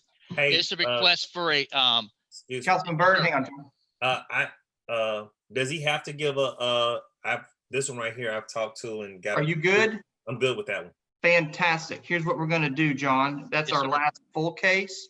yes, You'll allow me, and can we go to full screen, yes, sir. Let me stop screen sharing. please? I will do. So here's what we're going to try to do. If council agrees with me, I will be, I think we can do this. Madam Clerk, if we could go down and read into the record the items that have no opposition or approved for planning, we can at least get those read into the record. If there's time left over, we can go to any of these items. Is that okay with everyone? Good. I'm seeing no opposition or hands on this. So Madam Clerk, would you please read 6A into the record? Yes, sir. An ordinance to amend Chattanooga City Code, Part 2, Chapter 38, zoning ordinance, so as to rezone property located at 813A Signal Mountain Road from R2 residential zone to C2 convenience commercial zone. Very good. 6B. An ordinance to amend Chattanooga City Code, Part 2, Chapter 38, zoning ordinance, so as to rezone properties located at 5235 and 5243 Old Hickson Pike and 5117 Hart and 5120 Gooden Lane from R1 residential zone to R3 residential zone, subject to certain conditions. Very good. 6C, please. An ordinance to amend Chattanooga City Code, Part 2, Chapter 38, zoning ordinance, so as to rezone properties located at 1933 and 1939 Central Avenue and 1936 Myrtle Street from M1 manufacturing zone to UGC urban general commercial zone, subject to certain conditions. Thank you. 6D. An ordinance to amend Chattanooga City Code, Part 2, Chapter 38, zoning ordinance, so as to rezone property located at 3331 St. Elmo Avenue from M1 manufacturing zone to UGC urban general commercial zone. Thank you. 6E. An ordinance to amend Chattanooga City Code, Part 2, Chapter 38, zoning ordinance, so as to rezone property located at 1111 South Hickory Street from R1 residential zone to RTZ residential townhouse 0 lot line zone, subject to certain conditions. Thank you. 6F. An ordinance to amend Chattanooga City Code, Part 2, Chapter 38, zoning ordinance, so as to rezone property located at 1701 Dodson Avenue from M3 warehouse and wholesale zone to C5 neighborhood commercial zone. Thank you. 6G. An ordinance to amend Chattanooga City Code, Part 2, Chapter 38, zoning ordinance, so as to rezone property located at 2202 Bennett Avenue from R2 residential zone to RTZ residential townhouse 0 lot line, subject to certain conditions. Thank you. 6H. An ordinance to amend Chattanooga City Code, Part 2, Chapter 38, zoning ordinance, so as to rezone properties located at 1001 and 1003 South Beach Street from RTZ residential townhouse 0 lot line zone to UGC urban general commercial zone, subject to certain conditions. Thank you. Item I. An ordinance to amend Chattanooga City Code, Part 2, Chapter 38, zoning ordinance, so as to rezone properties located at 2501 and 2505 East 12th Street and 1024 Peachtree Street from R2 residential zone to RT1 residential townhouse zone. Very good. Thank you for reading those into the record. We have item G that is, will you confirm with me, John, that's moving to July 28th? Did he? Lydia, Mr. Bridger? You're muted, John. you're muted, John. Sorry. I'm not sure if that was G as much it was that UGC request. It was item D. We received a 30-day deferral. I'm sorry. Yeah, I'm looking at resolutions, planning, the resolution adopting the historic river. Oh, okay. Yes. That is, yes, Okay. end of the month. Yes, I'm sorry. Mr. Yes. Attorney, you have that confirmed for the 28th? 28th, July Okay. 28th. Yes, sir. Thank you. Good. It is 5:51. I want to make sure anybody who has any questions about any case that we have read into the record has an opportunity to ask questions. I don't want to leave anybody out, anybody a chance to ask questions at this point. Does anybody have any questions about a case, or would you like to go over any case in particular? I am seeing no hands. So, Mr. Chairman, I think we might have pulled that off, 5:52. If there's nothing further, Great I job, will- sir. sir, Great job. thank you. I will adjourn us until 6 p.m. See you back at 6. Thanks.